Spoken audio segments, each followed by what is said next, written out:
Cherie, what the fuck's going on? I know. What the fuck's going on is I have a cup with an ice cube in it. Well, that's a good start. No, it's not. It's an empty start. What, you want me to just pour whiskey into your mouth? I mean, we can. That's fine. Okay. You got a big enough table. No. Okay. It's on camera. It's on camera.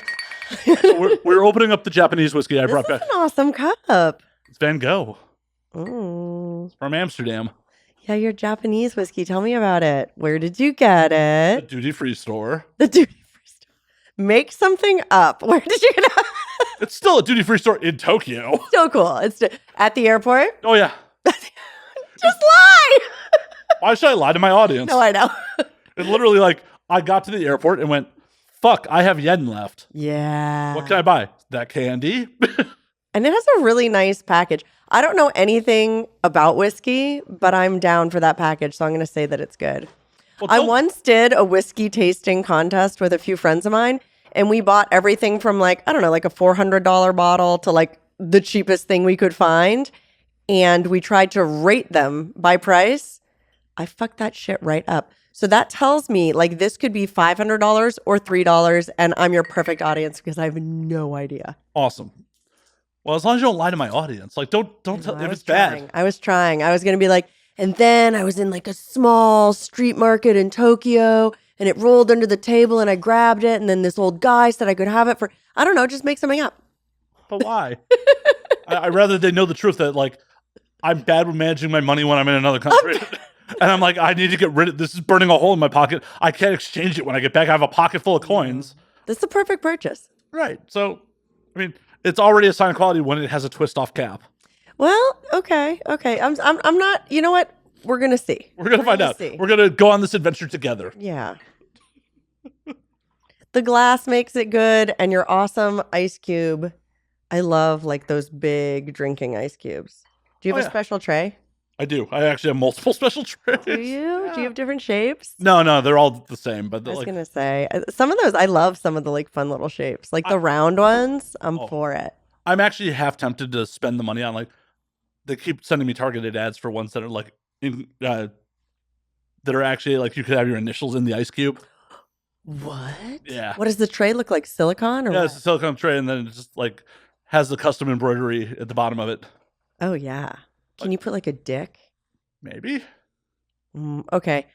I'm going to go on Etsy later tonight and see what I can get. See what kind of ice cubes. I don't even drink much, but I'm going to have the most bomb ice cubes. Well, and the big blocks, but they just have the raised, embossed. You're going to be the proud owner of not only a monogrammed ice cube for yourself, but an ice cube with a real life replica of my vagina on it to serve to your guests. That's going to be a really big ice cube. I mean, I'm not saying this is a big pussy. I'm just saying. That's a big ice cube. That's not going to fit in this glass, if you know what I mean. I'm just saying. I don't think your vagina That's would fit. a big box. It's an award-winning big box, at least. Award-winning big box. It's got to be a big box to win those awards. I'm going to tell you something right now. There's some big dick important.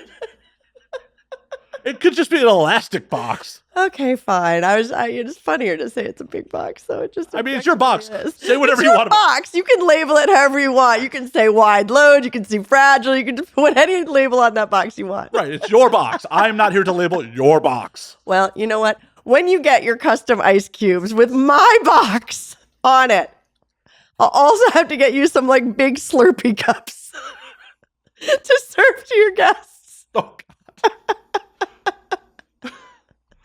Should I come up with like a custom drink? It can be called like the pussy juice or the squirt. Well, you gotta have your Cherie's name. Big Box. You gotta have your name like in that. it. Like, Cherie's Big Box. Okay. If you're gonna brand it, you gotta have your name in it. We gotta brand it. It's gonna be in a Slurpee cup. It could be used or not. It's fine. Yeah. You know, and then it'll have my. So should it be like an ice cube with a picture of my box on it, or should like the whole thing? Should it start like at the outer labia? I think we should just have a giant ice sculpture and then have people do shots out of your box. Yeah. Oh, that's a good idea. Next birthday party. There you go. At my 50th birthday party, I'm 100. And if you think I'm not, you don't know me. I know you are. 100%. And like, I'm going to have it. So like the clit's on the bottom though. So you have to like, you know, at the bottom. Yeah. Yeah. So you have to really get it there. Mm-hmm. Set up a photo booth at the. Yes.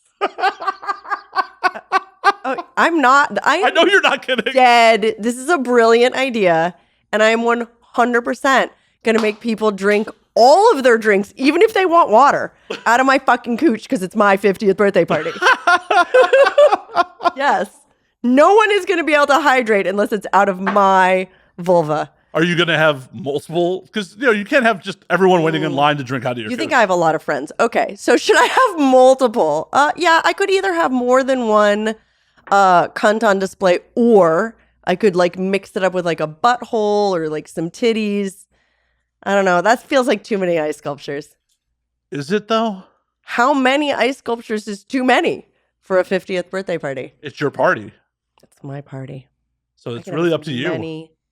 I can have as many ice sculptures as I can afford when I'm 50. We'll see how many that is. And it's also, One. I feel like this is kind of an industry event at that point. Yeah, well, at that point, yeah. So it's like everyone by invite only. But if you have a picture of your actual face in my actual vagina, you get in for free. I gotta pay? God damn it. No, but you'll be on the guest list. You know what I mean? So there'll be like a proper guest list. And you can also come to the party if you've already eaten my box. Okay. Okay. We got to write this down. Good thing we're recording it. Okay, fair enough. Fair enough. Because if I forget, I'm going to be really sad. Because I'm only 44.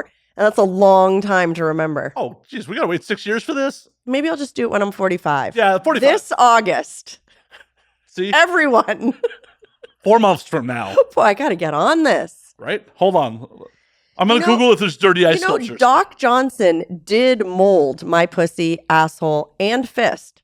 So maybe I could like get them, because they have the molds, right? So I could get them to help me create these wonderful ice sculptures. Yeah. Have them sponsor the party too. Have them. Now that's a business move. That's a business move. Should I give away my stroker as like a party gift? Oh, yeah. Mm-hmm. Okay, this is my first taste. Oh, it's good. Yeah, it's not bad. Yeah. Not really like what I would normally drink, but it's not bad. It's like only in like the front of my mouth and my nose. How do you feel? Yeah. Now I'm making like weird ASMR noises. I'm like, right into the mic. To everyone only listening, they're like, I don't like her. She's making all kinds of strange noises. There's a place called laiceart.com.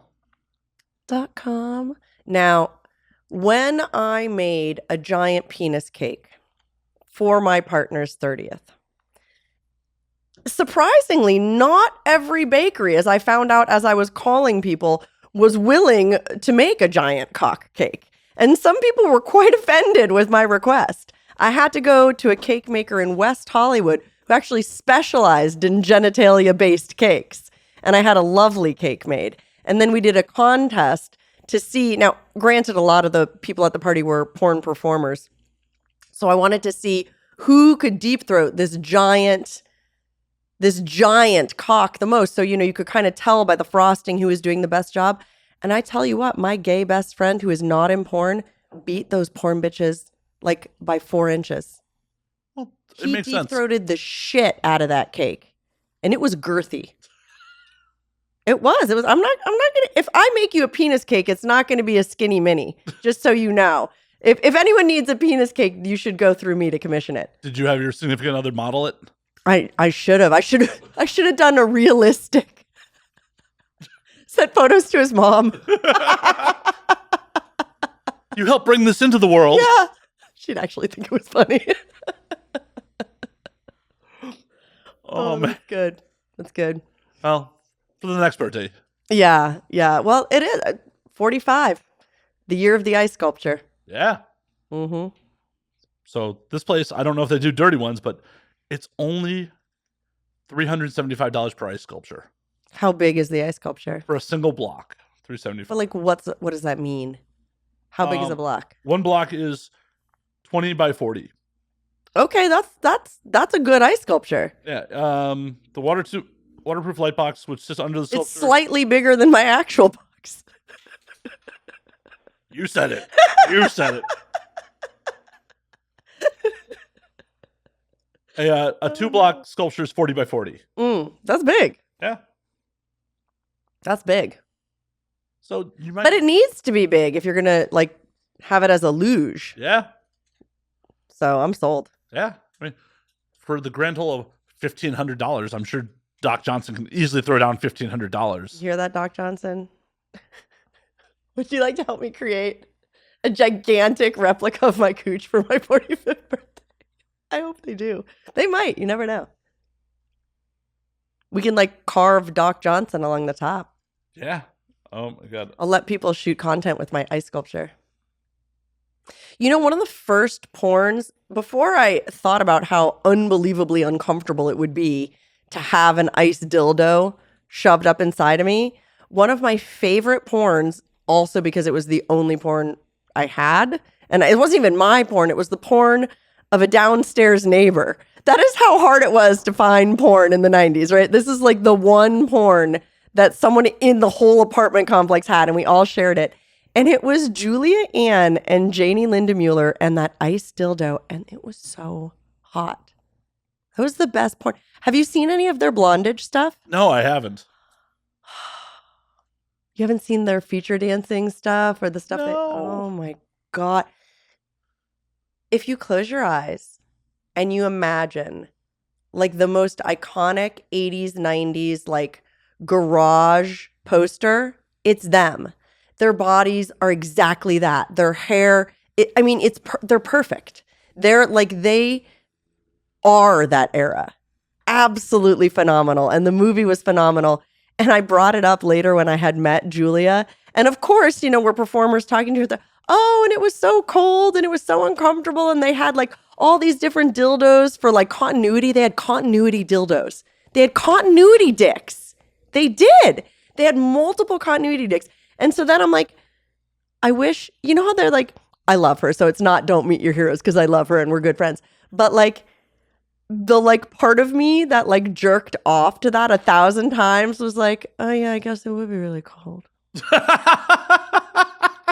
You know what I mean? I was like a little bit heartbroken.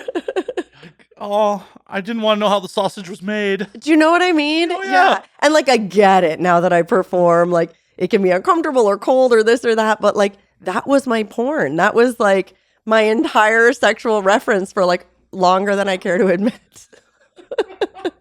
Other than a few Playboys and like some fuzzy shit I saw on late night TV that was channel blocked. That was it. That's all I had. Oh, I know. I mean, we're about the same age. I grew up in that era too. So Yeah.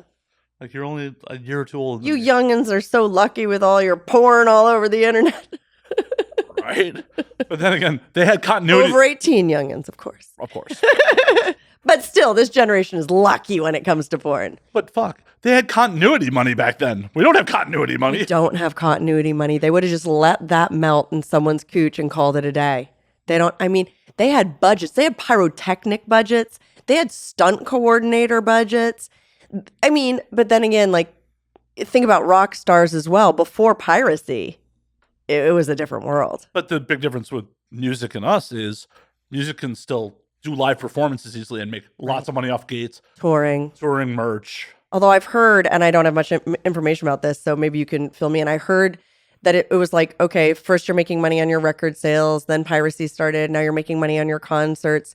I heard that like Ticketmaster and some of those places are trying to like hack that to pieces where a lot of like middle to low end touring musicians aren't even getting that as their big revenue stream. So in like the old school traditional model, a lot of times artists wouldn't make much on their album sales. Sure. What they would get is they would get an advance against their sales. So they might get a massive advance depending on the act, but they wouldn't see a dime from their sales until all that advance was recouped.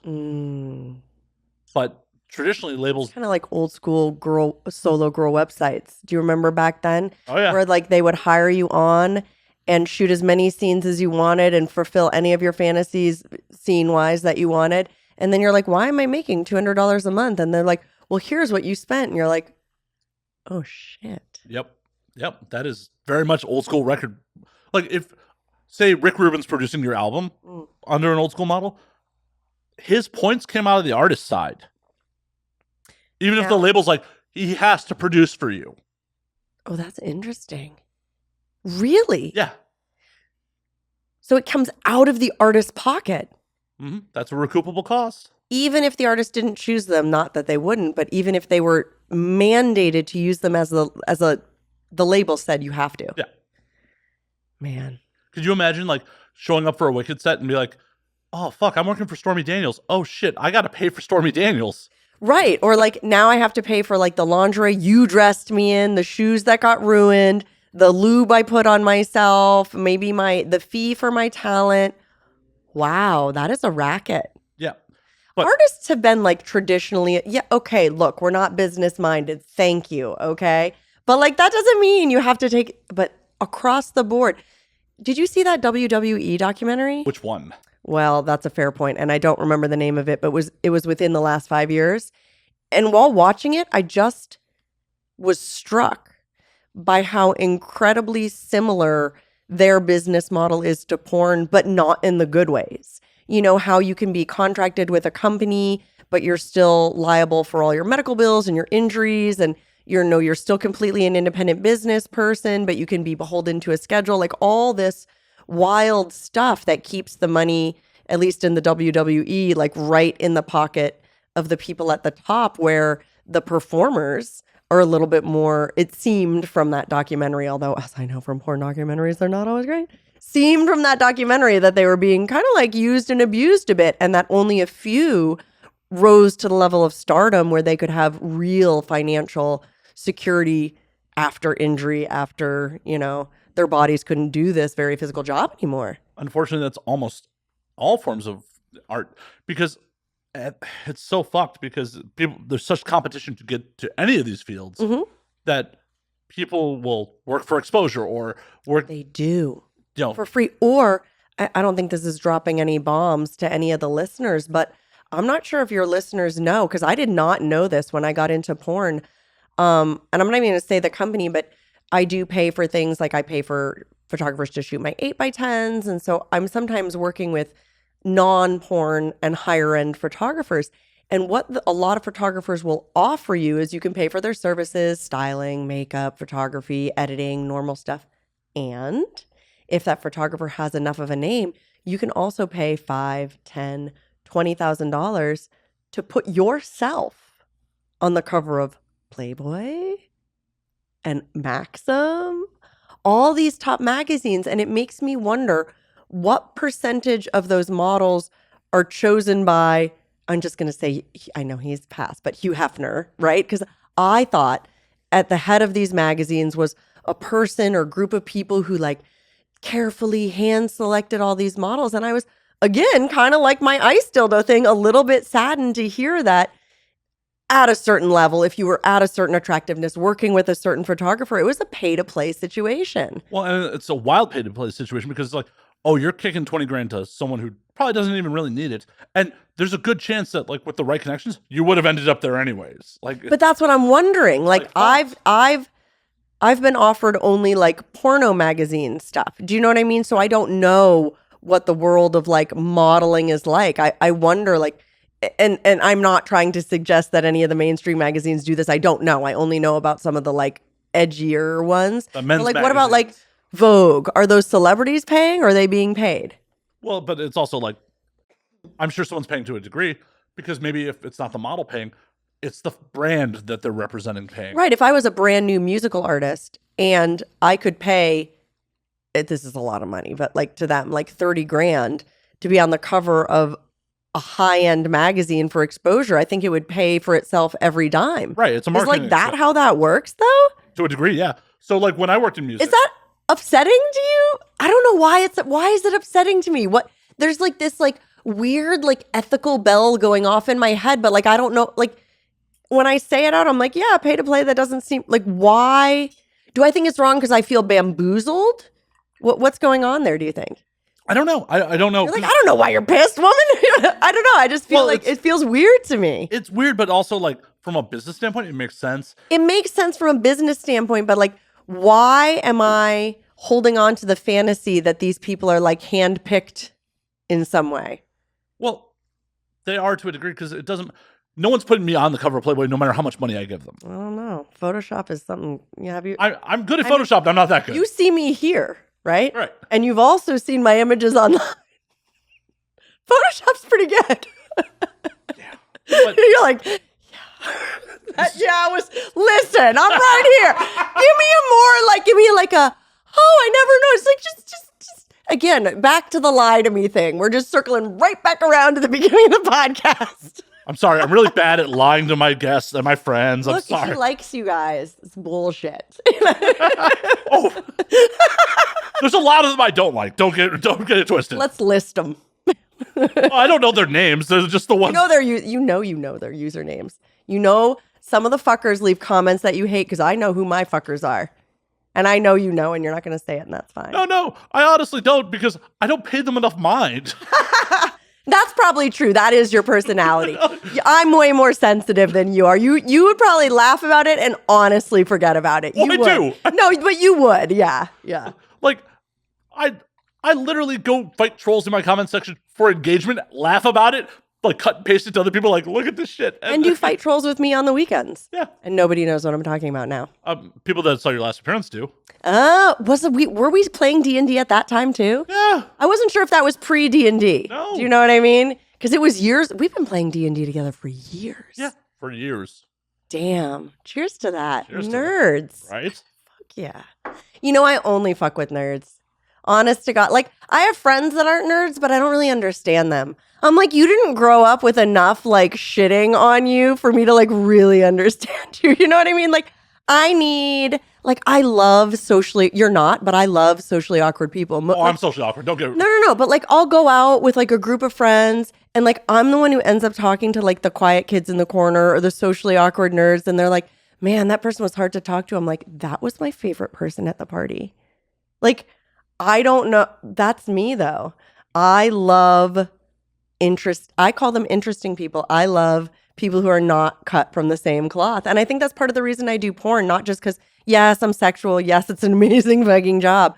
But there's a bunch of fucking weirdos in this business, and I love it. Oh, I've said multiple times, this is the land of misfit toys. It is. It's the best. Everyone, like, because at some point, if you've decided to step away from, like, the rigid societal norms, however you're going to do it, you know, whether you're playing D&D, whether you're doing porn, whether you're whatever weird furry shit you're into, and I'm for all of it, like, you are beating to your own drum. You're doing what you feel inside, and, like, those are the people I want to fuck with. Even if the shit they're doing is not something I like, they're so authentic and real and genuine. Like, it almost brings a tear to my eye. Like, those are the people, not the people who are, like, keeping up with the Joneses and, like, really good at a party and, like, saying all this fake night. No. I just that are want you worried to about what their parents think. No, I want you to be weird with me. Damn right. Like, who are you inside? Like, maybe it's because I'm an atheist and I have the whole you only live once thing, but, like, fly your freak flag. We all have it in us. And if you're not showing it, it's because you're, like, squishing it down, and that makes me sad for you, not you. Yeah, You're amazing, but some of you. I know. Once again, knew you weren't talking to me. Yeah. It's like when someone's like, men are trash, like, I'm not offended by that because Also, like, I'm in the same room. If I, like, didn't like you and I thought you specifically were man trash, like, I would not be alone in this place with you. Yeah. You're not. My roommate's here. Well, fine. So if I scream for help, someone will save me. Probably not. Probably not. He probably has his headphones in. Great. Great. And I realized, like, shortly after getting in this industry, it was just like, oh, you think, like, because a lot of people are glamorous, pretty, like, Sure. that, like, oh, this is where the popular kids and the cheerleaders and, like, the pretty people. It's like, oh, no. These are, like, the nerds that discovered sex and, like. Yeah, we were the kids, like, smoking outside, you know, sneaking away, playing hooky. We were those kids. Yeah, exactly. But yeah, the nerds. That was, like, the big reveal for me. People who loved anime way before it was cool. Yeah. Yeah. Like I played D&D in high school. Like, that was a rough place to be at 15. And I was in the band. Not just the band, but the marching band. So if I'm painting a picture for you, you know. Oh, yeah. In high school, I played Vampire the Masquerade. I played D&D. I played Shadowrun. Like, I was also like, So you would have been one of my friends. I was also like the rebellious metalhead kid who was like ditching school, smoking. I have to say, this might be super random, but like, there's something about like, because a lot of my friends in high school were like, okay, I grew up in the 90s, but like punk alternative goth. And a lot of porn kids were punk alternative goth, if not now, because you can't tell that I was, or they were in high school. What do you think that is? And specifically, a lot of the kink BDSM community are not only like above average intelligence, but goth punk vibes. What's that? I think a lot of it is just like, oh, hey, we're not going to just blindly do what we're being told to do. So you're saying then that more people would be like that if they were true to their insides? Or just didn't blindly do what was expected of them. So what is that? Like what kind of, so is it like a personality thing or like a... It's a personality thing. It's an intelligence thing to a degree, because it's just like, okay, I'm smart enough to take a conscious step back and be like, this path that everyone says I should take may not be the path for me. Right. Just because like it's going to give you some social status at some part in your life. Like, what is social status? Do I want social status? What's fun for me? Am I going to go after what's fun, or like, am I going to go after what looks good on the outside? Or what's safe. All those safe. Yeah. Yeah. Following, because especially with porn, it isn't the safe path, especially for females. The cost of failure, and I do mean financial failure, is huge because we're so unemployable. It's not like trying to be a waitress for a weekend, realizing you hate it, and then just going on to absolutely anything else you want to do without someone being like, well, when you were 20, you were a waitress, so, you know. Hell, being a performer's more dangerous than even like trying out being a stripper. Like you could be public. You could be a house girl, and you could probably be a house girl for a number of years and slink back into normal life. Right, and you could even deny it. Yeah. You know what I mean? You can't deny. And I think like 90s, you might even be able to deny being a pornographer. But once the internet hit, you were done. Well, yeah, you could definitely deny being behind the camera. In front of the camera, it was such a smaller pool. You definitely were. That's true. Even though it was like a VHS market. Not deny to an employer, but I guess I was thinking of like how there's some girls who like don't want to tell their families that they do porn. And I'm always saying they're going to find out. I think now that there's the internet, like they're going to find out. Oh, back in the DVD days, you might be able to get away with it if no one in your family watched porn, but like... No, because someone at church or some shit's going to be... Someone at church watches porn is what you're saying? I'm assuming. Oh my God. I'm an atheist. Oh my God. But church people don't watch porn. That's ridiculous. All I know is from my hold on, from my private investigator days. Yeah. You were a private investigator? Oh yeah. You didn't know that? How did I not know? I don't know. Rewind. Private investigator. That's the coolest job in the world. Not really. Really? It's a very boring and exciting job at the same time. That seems very exciting. It's actually how... Do you have like special outfits? Kinda. But that's honestly how I got into podcasting. Was I was listening to a lot of podcasts while doing PI work. Oh, that's interesting. And like I was already in the industry at that point, but like my day job was working as a PI. So if I ever need someone found, you can do it? Maybe. I know someone who needs someone found. Well, we'll talk off air about that. Okay. Without fail, every time I had to investigate, because primarily what I did was insurance fraud cases. Interesting. Like the infidel. So I was a physical therapist, and I've had to go to court a couple times in like fraudulent workers' comp cases. Yeah. Was it that sort of stuff? Mm-hmm. So you were the guy that would like follow them around and watch them like skipping down a path when they said they had a broken leg. Correct. You know, I was that bitch, and I'm so sorry to my patients, but like we can't legally not do what I'm about to say, so of course I did it. If you tell me that you're scamming your insurance company, I have to write it in your chart. Like, right. Like, no matter how good of friends you think we are, this is my job. I worked at a workers' comp clinic for a while, and there was a multitude of patients who made their living getting rear-ended and doing slip and falls, and they just couldn't help themselves but tell me after a while. It's like the guilt was eating them up or something. And I had to write it in. I guess I didn't have to, but like ethically, I had to write it in the chart. But those are the kind of people I'd work. And without fail, everyone who is deeply religious, like that had some association with a church or some shit like that as part of the case, were the most fraudulent motherfuckers I ever worked. Yeah, I mean, that's anecdotal, Yeah. but it was a pretty the strong place where I trend. was working was in southern Florida, which is a religious area. So most people were religious, but sometimes I feel like you're religious like culturally or religious by birth, but you're not like, do you know what I mean? For example, I was working with a guy who was some slip and fall accident or some shit like that. And then I followed him on a Sunday from church, going door to door, like doing the Jehovah's Witness shit when he was supposed to be on a leg injury. Well, the word of God bolstered his leg. That's clearly what happened. Or I worked a guy who, on the side, was one of those divinity preachers where, like, if you donate to God, God will return the money to you. Oh, like those like televangelist type vibes. But on a local level. There's those on a local level that just steal money from the community? Allegedly. Like, that's so sad. And this guy is supposedly, like, had injured himself in work and was using the comp money to fund his preaching and shit like that. They sent me the fuck into his church. Like, wow. Yeah, I was so mad at my bosses about that. I'm like, I am a fucking atheist. This is really not where I want to be. Yeah, I am uncomfortable. I'm deeply uncomfortable. And the worst part about it is, like, plus, if it's a small congregation, everyone's going to be like, oh, you're new. Oh, you're new. Oh, no, this is... Oh, you're like super noticeable. Oh, no, I had to role play with all...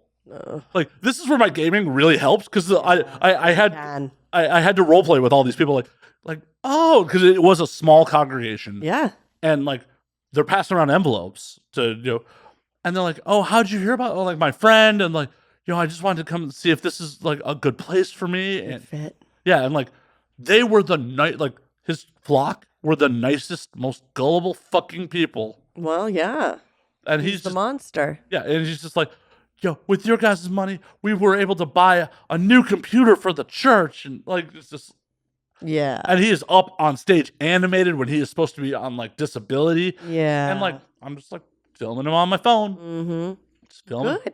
But people like that need to be taken down, because that whole community would have lost thousands and thousands of dollars to his pockets. Oh, yeah. 100%. I don't regret doing the job. I'm just saying... It was uncomfortable. Yeah, that particular situation was uncomfortable. But also, every time I worked with someone who was affiliated with the church, who was deeply religious, where it said in their file like they're affiliated with the church, they were always full of fraud. That's interesting. So it's like... That's very interesting. I guess they thought God was going to forgive them. Yeah, I think there's some religions where all you have to do is say you're sorry, and then you're good to go again. So, like, you can kind of do whatever you want if you don't have, like, internal morals. Right, and, like, if you're the one in charge of the church, of course, like, it's really easy to get that forgiveness, isn't it? Yeah, and I can't imagine any of those, like, televangelists are in any way moral. Like, you live too rich. Like, if you're religious, aren't you supposed to be poor? Aren't you supposed to give all of that money to your congregation and people and... Right, vow of poverty and shit? Yeah. Or not the vow of private jets. Right, what's this fuck down in Houston, like, during the hurricane, didn't open his mega church? Joel Osteen. What do you mean? Like, one of the hurricanes that rolled through Houston, they wouldn't let people take shelter in the church. And the best part is, every mosque in Houston was like, we're open to the public during right. It's like, oh, the Muslims are Why wouldn't they let people go to the church? For safety. They just wouldn't. That's gross. That's really gross. Boo. Boo. Yeah, it's like, you have a mega church. Yeah, you have tons of money. Why would you not? So people are just going to die outside? Yeah, so here's the NBC News report from the time. Houston preacher Joel Osteen's megachurch is now welcoming Texans displaced by Hurricane Harvey, following an onslaught of social media criticism for initially staying shut. Yeah, so they didn't do it until they felt like they had to, until people were shitting on them enough on social media where they felt that pressure. Yep. I wonder why. What's the harm in opening it? You don't want the poor masses in your beautiful church that aren't paying no money? I don't know. Those are like your people. Even if they just open it to people that have been there, that's enough people. Yeah. I know. That's lame. It's crazy. We don't like him. He's on the list. He will not get to use the ice vagina luge at my 45th party. Though it would probably be great for your social media if he did. Probably would. So Joel Can you Osteen, imagine? Can you imagine the photo? On to Photoshop. That would be gold. Yeah. I feel like we can make that happen whether it happens or not. Now the question is, do we get sued for it or not? Yes, we would definitely get sued for it. Yes. That is an easy. But with all the like AI stuff that's happening, how are they going to find who to sue when all these like deep fakes start coming?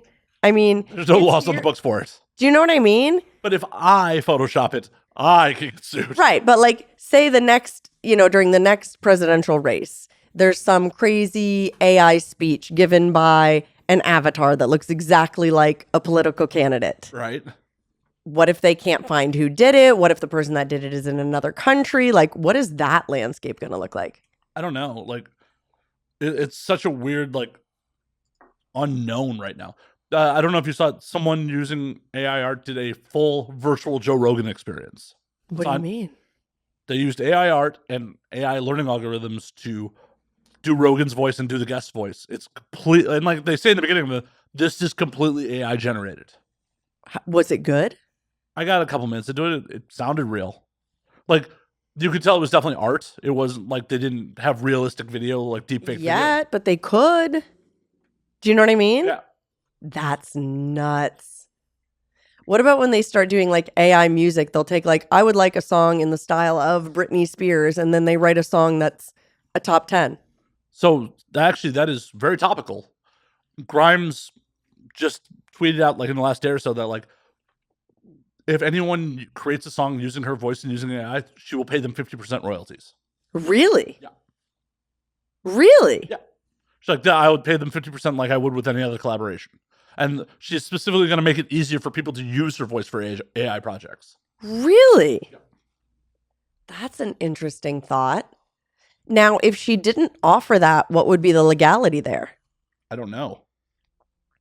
I mean, I think I would take it too. Like if somebody made a porn with a fake me in it and it sold millions of dollars, I would want some of that money too.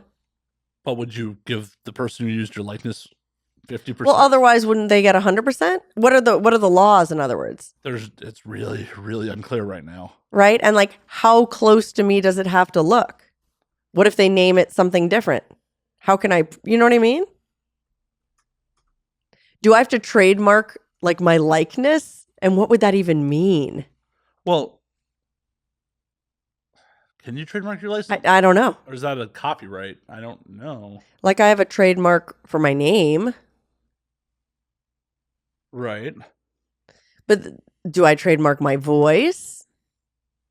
Things that I say, my movements, my figure? Do you know what I mean? Like these have been irrelevant conversations until now.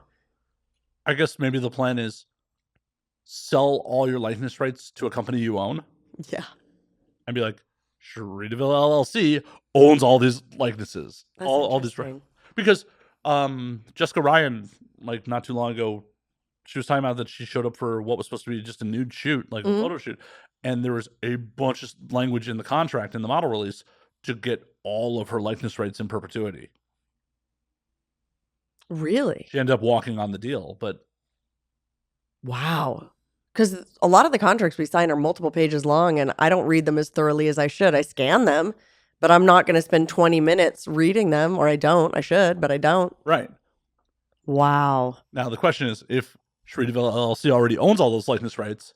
But what would that even mean? Because it's like a whole new thing. I don't know, but you can't sell them again if they're already been sold, right? And is it like a parody? Like South Park does parodies of celebrities all the time. They don't have to pay them. So if someone made a porn with a fake me, is it a parody? There's certain laws that cover parody. It has to be substantially different from the original art, and it has to have a commentary.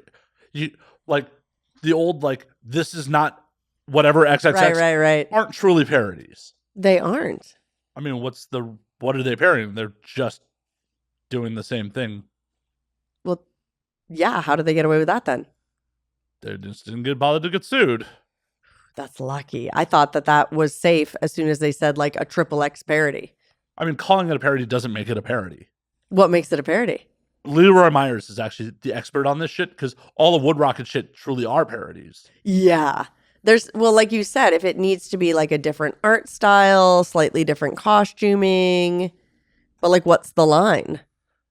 Because when Wood Rocket did Teenage Mutant Ninja Turtles, they still had like the same type of outfits, the same type of vibe. But they were the 10-inch Mutant Ninja Turtles. They were not the Teenage Mutant Ninja Turtles XXX. They were the 10-inch Mutant Ninja Turtles. They had different names. Okay. So they changed the name slightly. So according to a quick Google search, a parody is a fair use copyright work when it is a humorous form of social commentary and literary criticism of one of the works imitated another. So you have to have some criticism and you have to have social commentary on it to make it actually a parody. So like, does Wood Rocket have social commentary? To a degree. I mean, there's definitely criticism in it. That's interesting. So they might be a real parody. Oh, Leroy's an expert on this. Yeah. He's one of the people who I've definitely heard be critical of some of the other parodies. Right, as not parodies, as direct copies. Yeah, just being derivative works. Yeah. Interesting. So I'll have to look up my Power Rangers parody and see if it's parody enough. Have you watched it since it came out? No, I created it. I made it. I produced it. Oh. Yeah. That's why I'm concerned. Like, oh, shit. Am I getting sued? No, it's not that good. But you know what I mean. Yeah. Yeah, that's interesting. Now, the costumes for a minute were similar, and then we got we were the mighty Horfin Power Rangers, and then we got horrified into slut versions of the costumes. Right. So that might be parody enough. Yeah, I'm looking at another link. By definition, a parody is a comedic commentary about the work that requires an imitation of the work. Okay. Satire, on the other hand, even when it uses a creative work as the vehicle for the message, offers commentary and criticism about the world, not that specific creative work. So that's the difference between parody and satire. And then what would be straight illegal? Just making a derivative work. Because I feel like some of the people making what now I'm thinking are derivative works in our industry are some of the biggest players. Oh, yeah. How do they get away with that? It's not like they're minor companies. They're huge. Does Warner Brothers want to go play in the mud with MindGeek? Because it's generally Wicked that's making the really big parodies, which is a MindGeek company these days, right? I don't know. I thought Wicked is. I thought Wicked fell under the MindGeek umbrella. I'm not sure. I know a lot of things do, but I'm not sure about Wicked. Okay, but either way, Wicked's a big player. It's a big player, yeah. Does Warner Brothers, who owns DC, really want to go play in the mud with Wicked Pictures? Do they even want to acknowledge that this thing that's infringing on their IP exists? Yeah, why wouldn't they? Because then they're going to bring a lot of attention to it, and unless they get a cease and desist and actually stop it immediately, they're going to increase their sales a lot. Right, but they would prevent, one win would prevent the whole string and decades and decades and decades of parodies. Would it? We're a fairly... As much as we are a legitimate industry, a lot of people still treat this motherfucker like it's an outlaw industry, like it was back in the day. Yeah. And I've definitely been in some parodies, like non-sexuals, that like, this is skirting the line. Yeah. Like, this may just be a derivative work. I'm just showing up for a paycheck. Some of the dialogue is the same, the costuming is the same, yeah. Interesting. I actually had no idea. I honestly thought if you called it a parody, you were just like good to go. Definitely not. Just good to go. Just blanketly good to go. Nope. But it's also one of those things where like a company would have to admit that they went and watched your content and then prove in court that it's not a parody. But it sounds like that would be easy. It might be. Still legal fees. Either way, you're right. It would make a huge splash. A huge splash. And for them to go after that, it would have to mean that they thought it was somehow impeding on their like value or market. Like it would be really giving them a lot of kudos in a way. Right. Yeah. Which honestly, some of Axel Braun's stuff has better costuming than some of the modern DC stuff. So I know it does. Yeah. He's really careful about his costumes. That's for sure. I mean, hell, at that point, it might be fun to start a studio and just intentionally get fucking sued for the publicity. Like, just make a parody and just put no budget into it. Yeah, well, then it would be a parody because it'd be so badly done. Do you know what I mean? Like it's an unintentional parody. Yeah, like it's an unintentional parody. It's just so poorly done. They're like, oh, that's hilarious. That's a funny commentary. And you're like, no, it's supposed to be just right. Right. Sue me. Yeah, sue me, please. I need the marketing. I need All the publicity. is good publicity. Right? Because you can sue this shell company into oblivion. It's got no money. It's cool. Mm-hmm. Yeah. Well, yeah. That's the weird thing about being a small business owner. You realize how much stuff you can, like, you know, different ways to protect your, like, individual stuff with your companies. And it's pretty weird. And I'm like the tiniest little business. It kind of makes me nervous for all the big businesses. It's a lot of power that they have, that they're legally given. Oh, I know. Hell, they can donate to fucking politicians. Mm-hmm. You know, it's crazy that that's legal. I know. That lobbying is like, yeah, we're good with that. Well, fucking that you go into, you know, become a congressman or the president or a senator and you make like lawyer money, like, you know, a couple $100,000 a year, and you come out a multimillionaire. Where'd the money come from? They need to raise the president's fucking salary. But like, do they? Because they get so much money anyway. Well, they need to raise their salary, but also cut out that they can't fucking get any other income from anywhere else. Honestly, though, don't raise their salary because you're supposed to be a public servant. Yeah, but the thing about it is, in this modern time, you make more a year on paper than the president does. Of their official salary. Right. Yeah. So why would a reasonably intelligent person want to be president? Why would you want all that fucking stress? So you think the president should want to be president for the money? I think the opposite. I think that the money shouldn't be the carrot. Because I don't think that that's going to attract the right president. The problem is the power is what the current carrot is. So you only got people. No, you have the power. Right. No matter what the money is, you have the power. Well, we just need to strip away some of that too. But you know what I mean? Like, you could have $0 in actuality, and there'd be plenty of people who wanted the power. Right. But why would someone who's like a successful business person, why would they want, and they could have plenty of power just through financial influence.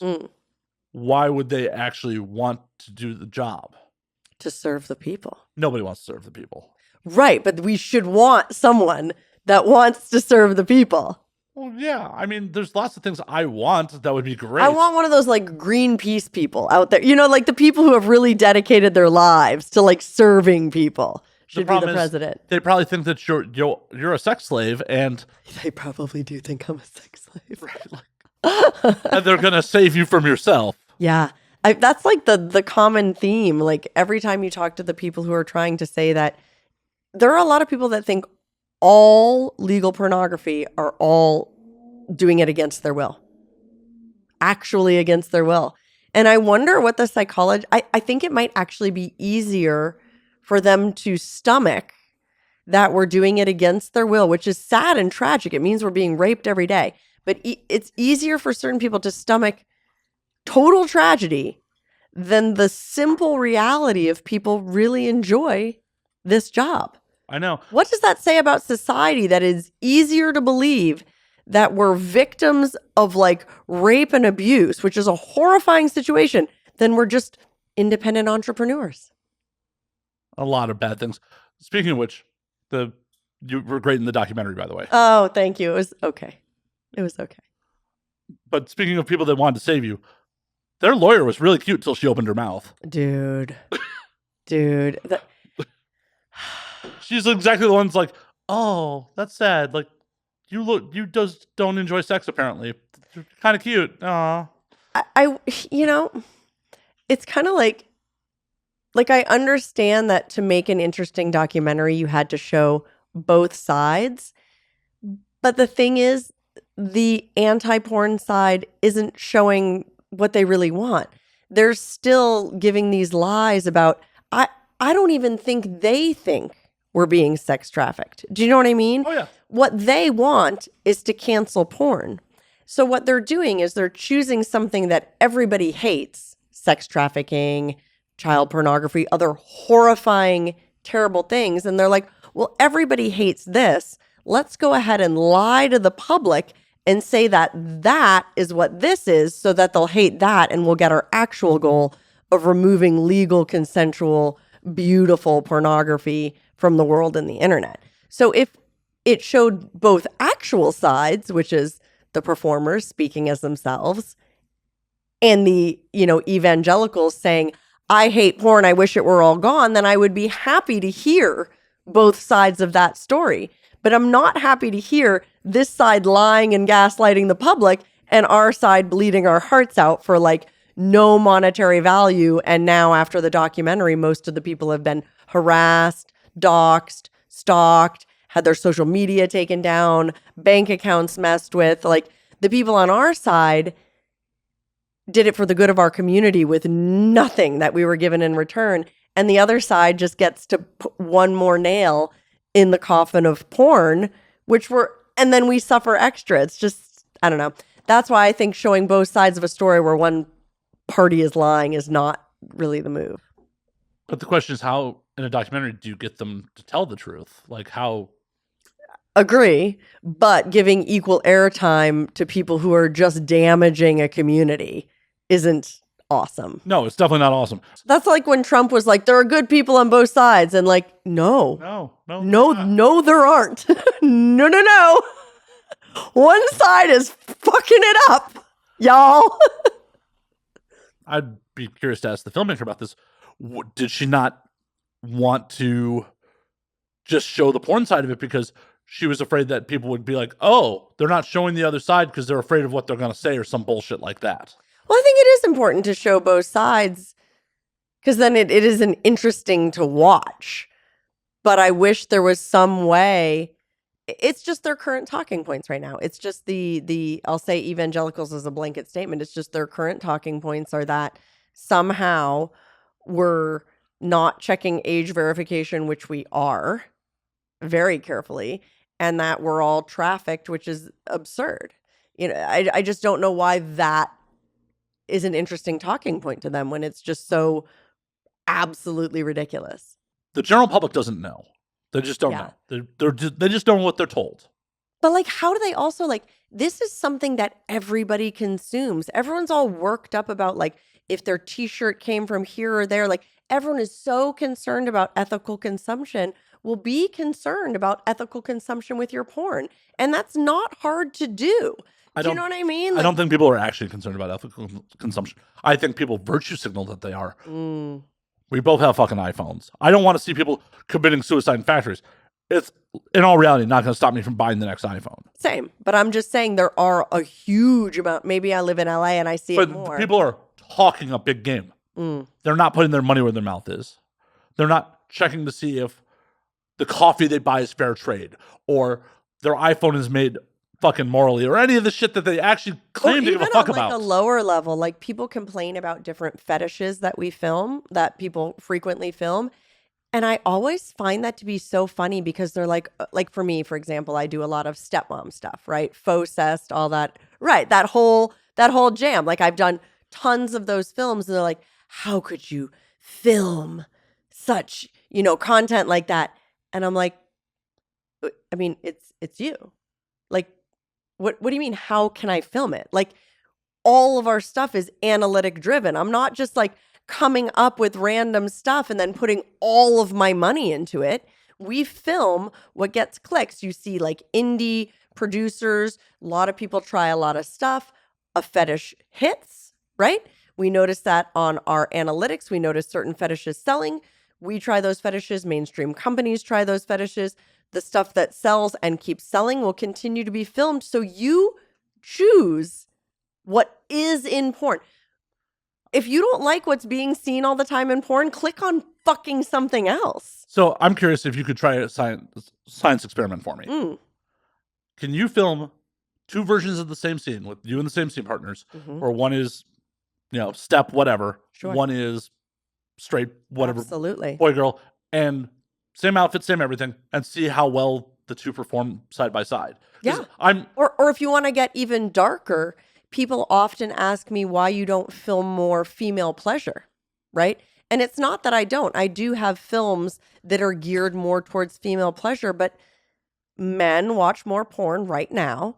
or at least men are paying for more porn, and money makes the movie. So films that have more misogynistic and male-based themes sell more. So that's more of what you're going to see. And no, it's not the best kind of porn to grow up with, but you need to be voting for, if you all you want to see is like beautiful clitoral stimulation and all that kind of stuff where you know that the woman's vulva is engorged and all those beautiful things are happening, you need to vote for that with your clicks.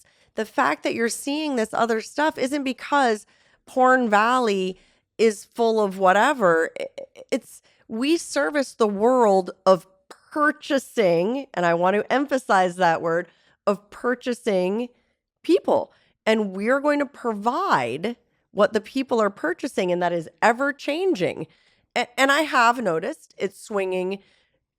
You were around during like the most aggressive, like 08, 05 gonzo times. And we've got, not that that's not being purchased, but we've pushed away from that as the culture changes. But when you are providing content purely based on clicks, there is no virtue signaling. There is no wokeness. There's none of that. All it is the reality of the person alone in their room and what they're clicking on. So it is a very real representation of what the world is watching right now pornographically. And you can't sugarcoat it with anything. You can't say it's right. You can't say it's wrong. You can't say it's not PC. It's just what people are watching. And it's going to change slower than the culture that we're trying to present to the world, because we're providing what is, not what we want to be. Definitely. Well, the reason I asked about the science experiment, part of it was, I go off on tangent. oh no, it's good. It's good. It's good shit. Yeah. Don't believe me. I can sit back and just let you go. I mean, it's easier editing for me. I was just always curious if it was a chicken and the egg situation where it's like they started producing a fair amount of step whatever. Mm-hmm. I'm not sure if they're searching the keywords or they're searching the performers. And because it just happened to be like a Cherie Deville scene. I'm sure there's some of that happening where you didn't know that you were interested in the fetish, but then you stumble across it because it becomes so popular. Well, it's one of those things like I've definitely watched scenes where like it was technically a steps up. I utterly didn't care. I didn't listen to a word of the fucking dialogue. You just thought it was a hot scene. It was just like, oh, those are two people I want to watch bang. Oh, absolutely. And I'm sure like with different fetishes that have been popular over different generations, people have liked and not liked all kinds of them. But then, you know, you can get drawn into a beautiful performer or muted if you don't like the verbal dialogue, stuff like that. Absolutely. Well, and it's one of those things where like, did enough of those scenes catch on for whatever reason, not necessarily the fetish. And then the analytics said, well, those types of like, they didn't look That's true. That absolutely can be true. So you could have a lot of users where if the market is flooded with a certain amount of scenes, then they're going to get clicked on no matter what. And then it might falsely enhance the amount of clicks that you think that is getting. And that's why I was curious. I think even that would be temporary because something else, if it's really not being enjoyed, something else is going to take its place. Well, but it's also one of those things where like people aren't consuming it like they used to. They aren't buying movies they're not buying features anymore. So it's not like, oh, we got to make Pirates 3 because Pirates 2 and 1 fucking broke the box office. Yeah. People are consuming stuff by the scene. And a lot of times, because they can just instantly scrub to the sex, I don't feel are even giving a fuck what the setup is. Yeah, a lot of times I'm sure that's true. They're like, oh, this person does good dirty talk in all of their scenes, no matter what the scene theme is, I'm going to enjoy that. Or I just like this person's ass, I'm going to mute it and watch that ass bounce, and that's fine too. I mean, a lot of times I'm looking for just like, I'm into a bunch of European performers these days. Yeah. It's one of those things where like, well, it's also like, I know some people really enjoy watching their friends, and I enjoy having sex with my friends, but I don't enjoy watching them as much because like the interpersonal dynamics that you know about in their private life get in the way of my head. Exactly. I don't watch, like my rule of thumb is like, I don't watch scenes with my friends in them unless I've actually had sex with them. Right. And then it's kind of like, oh, this is kind of like a fun memory. Yeah. But like, and since I'm not a performer, I don't have to worry about that with like everyone I fucking know. Yeah. You're like, it's everyone. I can never watch porn again. Right. Yeah. So I end up watching a lot of Europeans because like, I don't know them. They're pretty. Yeah. And it's pretty much like, I'm looking for the handful of European performers I like. That's like seeing with reverse cowgirl. Who do you like? Huh? Who's your favorite? Right now I really do like Jolie Love. Mm-hmm. Beautiful. Yeah. Like, I'm afraid to do some of the European expos and like meet her and be like, oh shit, now I know you. Fuck. Fanboy. Yeah. I'm not gonna fanboy. Yeah. Like, I don't fanboy on people. Like, I do. I don't. I do bad. I got tongue tied in the elevator with Nina Hartley once. I was in the elevator at like my first AVN, and she walked in and she was so nice. She's like, hi. And I was like, she's like, I'm Nina Hartley. And I'm like, ah. And then she got out of the elevator and I like didn't say anything. Oh, Nina's great. She's great, but I was very starstruck. Yeah. See, I don't get that. I'm like, that doesn't happen for me. Like, I'm just a jaded human being. Well, that's fair. Hell, the first time I met Nina, I was roadieing for someone, and Nina thought that I was the boyfriend. Not, she's like, oh, is this the new boyfriend? He's cute. I'm like, thanks, Nina. Thank you. Thank you. Like, no, I'm just the roadie. I'm the paid help. Yeah. I'm the paid help. Not that performer didn't want to fuck me, and because she was paying me, made for a very awkward situation. Yeah, power dynamic, right? Well, it was one of those points where like, oh, I'm not going to potentially fuck with my money. Like, I'm not putting, like, if you had come to me to like, hook up before you had hired me, I probably would have put out. Right. But then your whole like gravy train of whatever it was, feature dancing or it was like the conventions or whatever. Yeah, the convention circuit. Yeah, like, yeah. I'm just like, I'm here to get paid, and like my rent doesn't care about my orgasm. Right. Now, if we get in a fight, I'm out, someone else is in, and now what? Yep. Now what?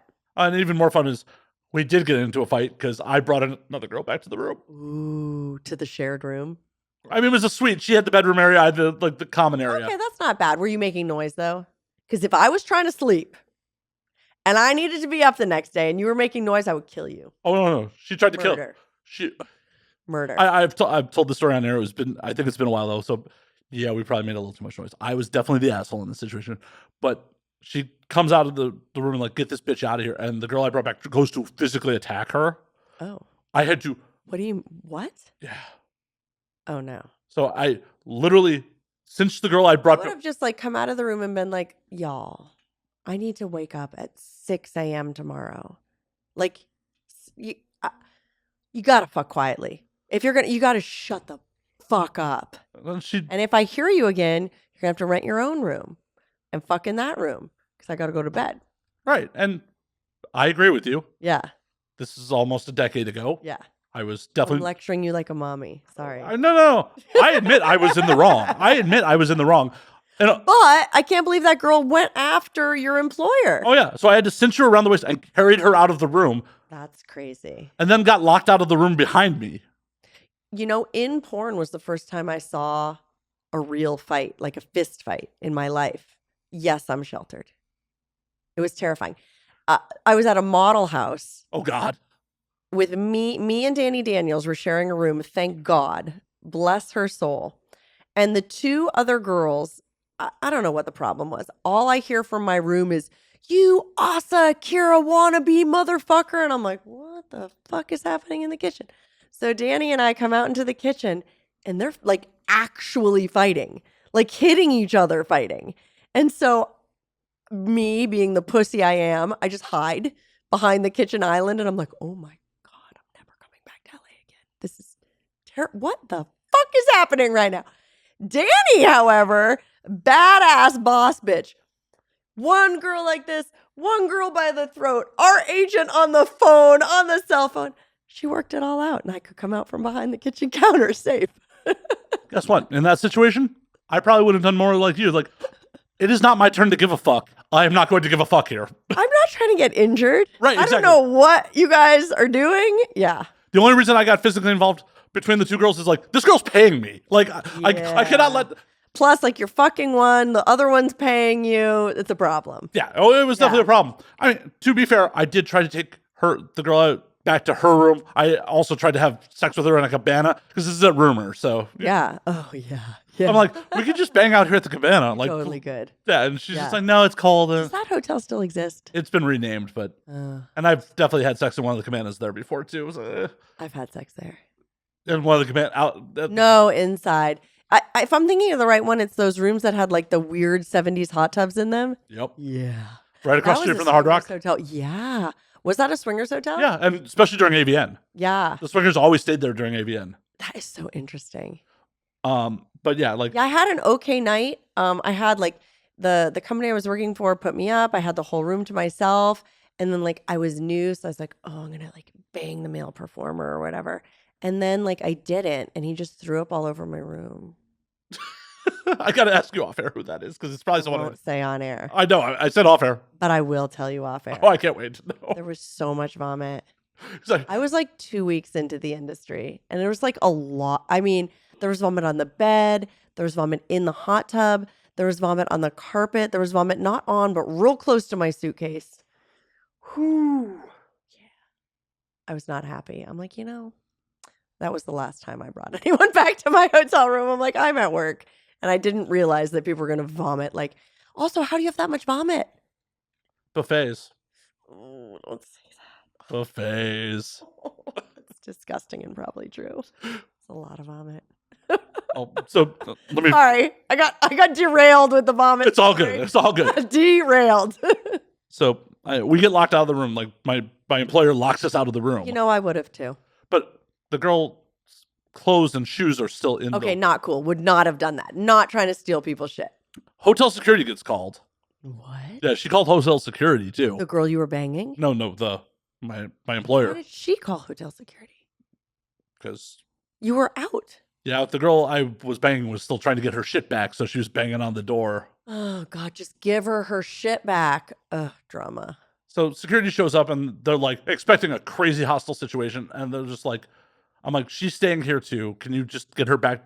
Can you get her shoes out of her shoes? And clothes? Her bag, her She's phone, staying- whatever. She's staying in the hotel. Just get her back to her room. And they're like, sir, you're going to need to calm down. I'm like, do I not seem calm, dude? They're like, actually, yeah. I'm like, yeah, I'm fine. I'm fine. Yeah. Like, I'm These ladies are having an issue, but I'm fine. right. I'm a security professional. I'm sad that I'm not getting my dick wet, but I'm fine. Right. They're like, well, you're going to have to leave the hotel. I'm like, actually, my name's on this room too, so I'm not going anywhere. Yeah, I live in this room. Yeah. Well, and like, thankfully, my client had actually put my name on the room so I could get a key and shit like that. If she was Makes sense. Right. Yeah. So I'm like, no, my name's on this room too. I'm not going anywhere. So I went and chilled poolside for like an hour and a half. She calmed down and let me. At what time? Oh, this is all at 5 o'clock in the morning. Ugh. These were all 5 a.m. post circle bar decisions. Oh God, what time did you have to be back at work? I don't know. I made it. You made it. I mean, Circle bar. That's one thing that I love the new venue. It's clean, it's nice, it's whatever. it's too There's clean. too much walking. And one of the things I liked about AVN is like, you don't get to see all your friends all the time. You just see them once in a while on set, here and there. You bang them once in a while. But at AVN, you'd see everyone. You could talk to whoever you wanted. It was great. And mostly that socializing, because we're all at work on the floor. That's the time for the fans. We're not socializing during those times. We're working and we're working hard. So the circle bars was the time that we could see everyone, even if you didn't want to stay long on your way back to your room. Hi, one drink, you're back, even if you're like me and old and lazy.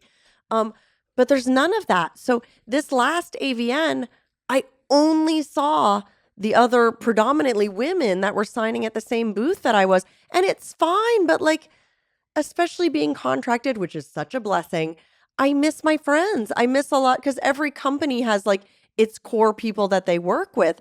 And so there are people I haven't seen, and I literally mean this, in years, that I like love, but like not enough to have their phone number and go out to coffee. But like I want to chat with them once in a while, you know? I mean, that's honestly why I went for the one day I went this year. Yeah. Like I hadn't I been see my friends. I hadn't been to AVN since 18. Like, oh wow. because Pandemic and well, even pre 19 and 20, it was just like at the end of the day, thank you AVN for allowing me to come on a media badge every year. I love you guys, but I get shit content there. Like doing this there is just it's bad because how come? I only get people for 10 to 15 minutes at a time. Like it's in a loud media room. This year was fun because I was pretty much just mugging to the people, like hanging out in the media room, essentially doing a live podcast. That's awesome. But at the end of the day, I only get people for 15, 20 minutes. It's not this. It's not the same as your normal podcast format for sure. Right. It would be more of like an on the gun, like, or out and about, like at the booth. But even that's tricky. It's loud and yeah. Oh, I don't even bother at the booth. It's like, you got to come to the media room.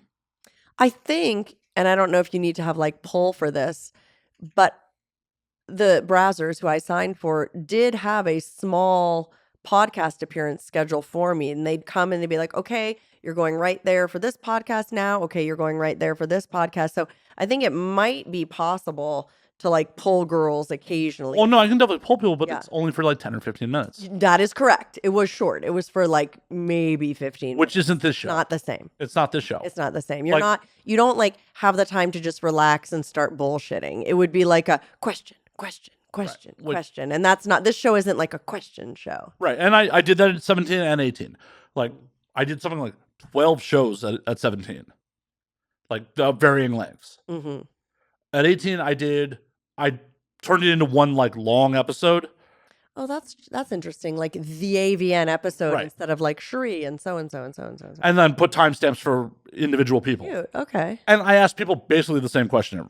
But there you go. Now you're a questions podcast. Right, which is like I don't feel like you've asked me any like we've had a conversation. Right. We're This not is a like conversational show. yeah. Like- We're both asking each other Exactly. questions. Yeah. The idea is the audience overhears our conversation, not just I asked Cherie a bunch of We questions. didn't plan Right. the talk about my ice vagina, believe it or not. I know. That was all organic, folks. All organic. So My like, ice vagina will be organic, actually. organic ice vagina? Yeah. It's going to be like humanely sourced ice. No polar bears will be killed in the making of my ice coochie. Maybe 1 or 2 penguins, but Gasp. No. Can you hire penguins? No, that's not ethical. Sorry. Scratch that. they're in little tuxedos. Oh, I do now want penguin servers. I don't think I can have that. So what she'd get is subs dressed as penguins. Latex penguins. I need that. And I want men. I don't even want women or non-binary people as penguins. I want men, but I only want their penguin suit. I want the sides to go all the way down, and like I want flippers that makes it hard for them to do their job, like on purpose. And waddle. But I want They the gotta waddle. cock out. They got to waddle. They got to Yeah, waddle. they have to waddle, and their cock has to be out. And I might tie their feet together, and they're gonna have latex on their arms. And if they drop anything, they're in big trouble. And in between serving drinks, they have to go sit on eggs because the male penguins sit on the Yeah. eggs. Yeah, balance them on their feet and stuff. Yeah. But back to the AVN content real quick. Sorry. Yeah, I just No, tangents happen on the show. latex penguins with their cocks out is definitely something I'm going to be thinking about later tonight. 4 months. You have 4 months to plan this party. 4 months. 4 months. Yeah, that's plenty of time. The Plenty of time. the August winter wonderland. Yeah, my birthday is in August. Maybe if she melts quickly, she melts quickly. It's fine.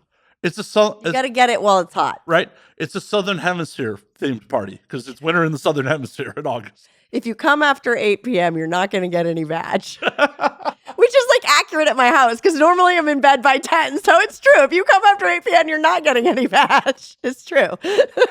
No one's banging me at 2 in the morning. Sorry to disappoint my fans, but I am like an aggressive morning person. You're the opposite. At 5 a.m. they may be begging you, but not 2. Yeah, like we could be like, if we were together, we'd be on opposite schedules. Like we could bang when you're going to bed and I'm waking up. Yeah. Fair. Yeah, because the morning sex is awesome. I agree. Are you groggy in the morning or do you like morning sex? I like morning sex. Well, that's nice. Yeah. Not everyone does. A lot of people are slow wake uppers.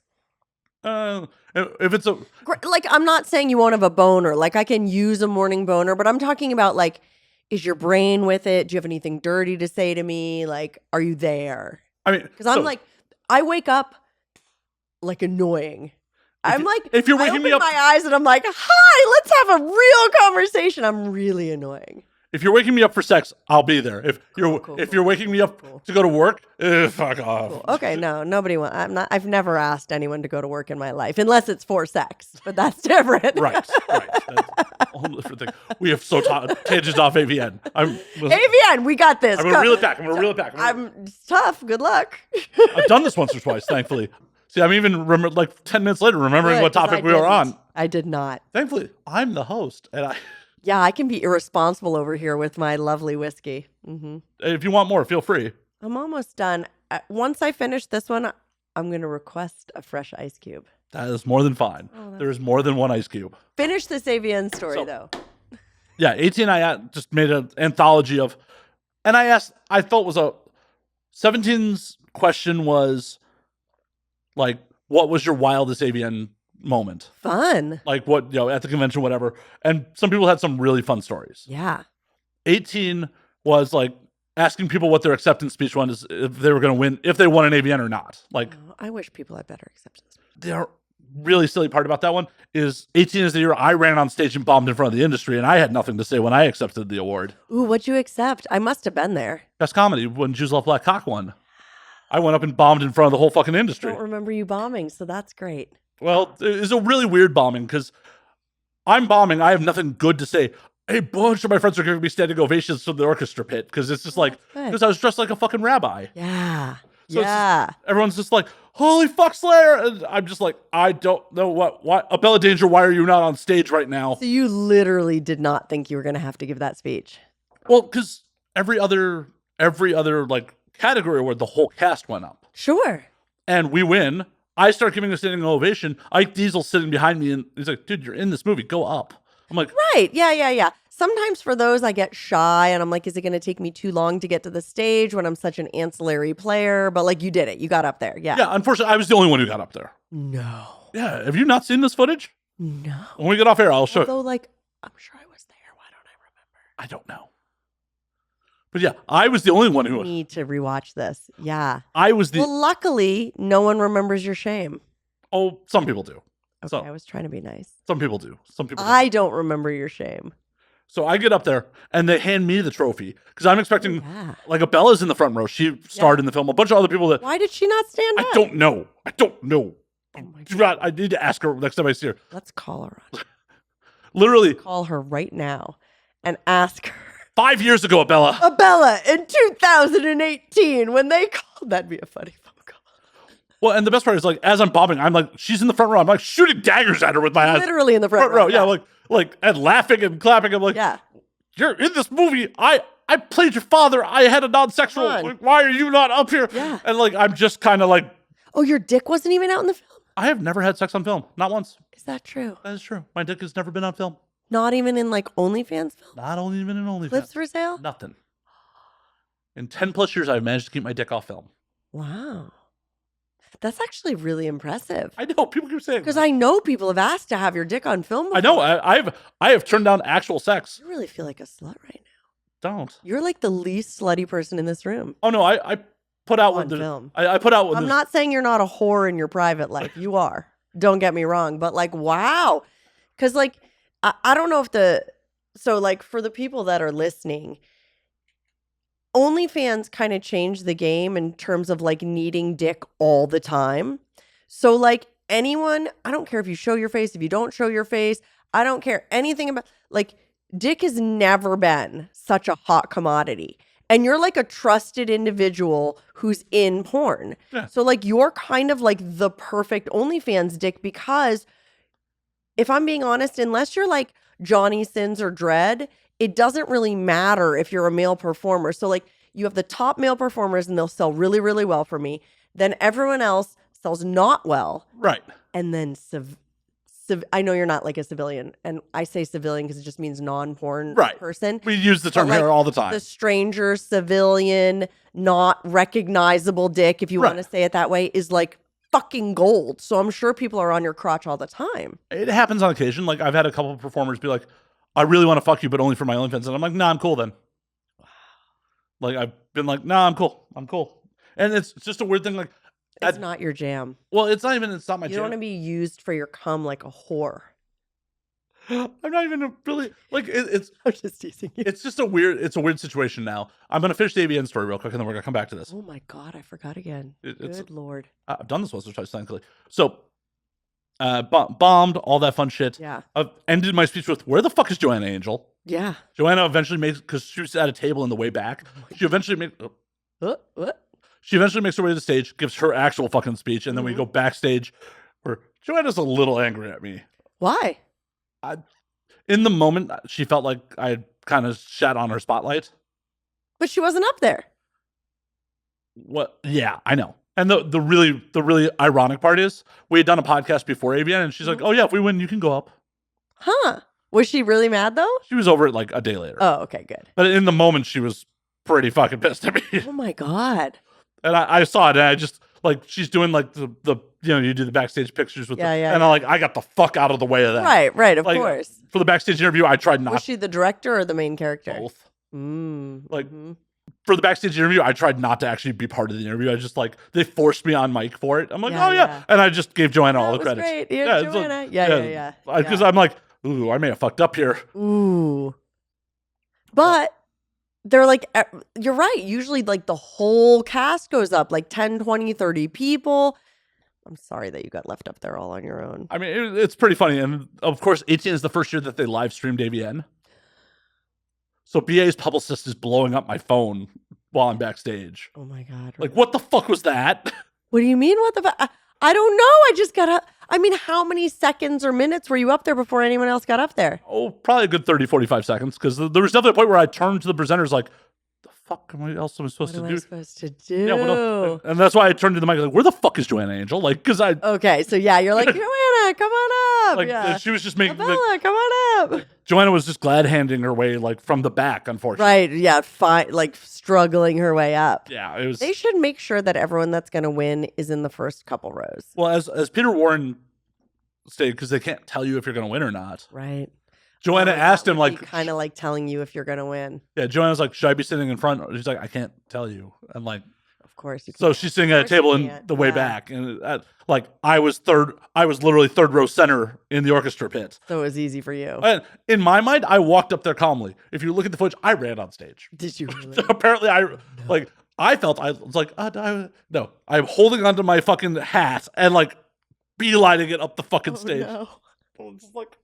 Because thankfully, when it made it to Showtime, they edited the fuck around me. Right. Like there's footage of me running up the stage, and then it cuts to Joanna walking on stage, me handing her the award and her. Oh, that's interesting. So is Showtime's footage live or edited? That's the edited footage. The live footage very much had me on stage and bombing. Where does the live footage go? Showtime? It was being streamed on avn.com that year. Oh, okay. So by the time it gets to Showtime, how many hours or days later is it?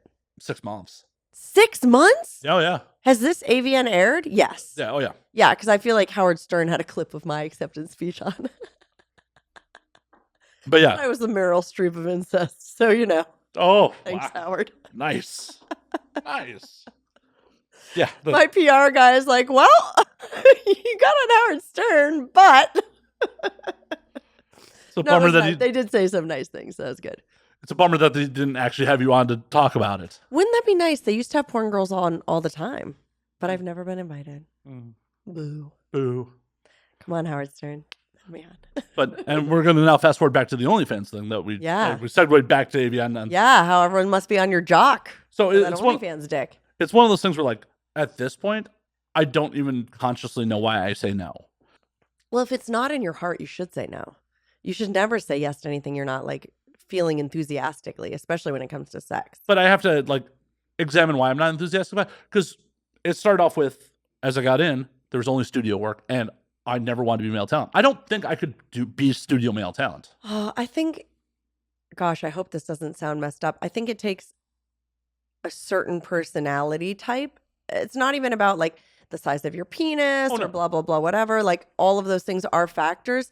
But I think the main factor is a personality factor. And I don't think it's offensive to say that you don't have that personality. No, not at all. Hell, I know what goes into the job. Like, I know that it's a hard game when the woman maybe isn't your type. Like, maybe not be into you at all.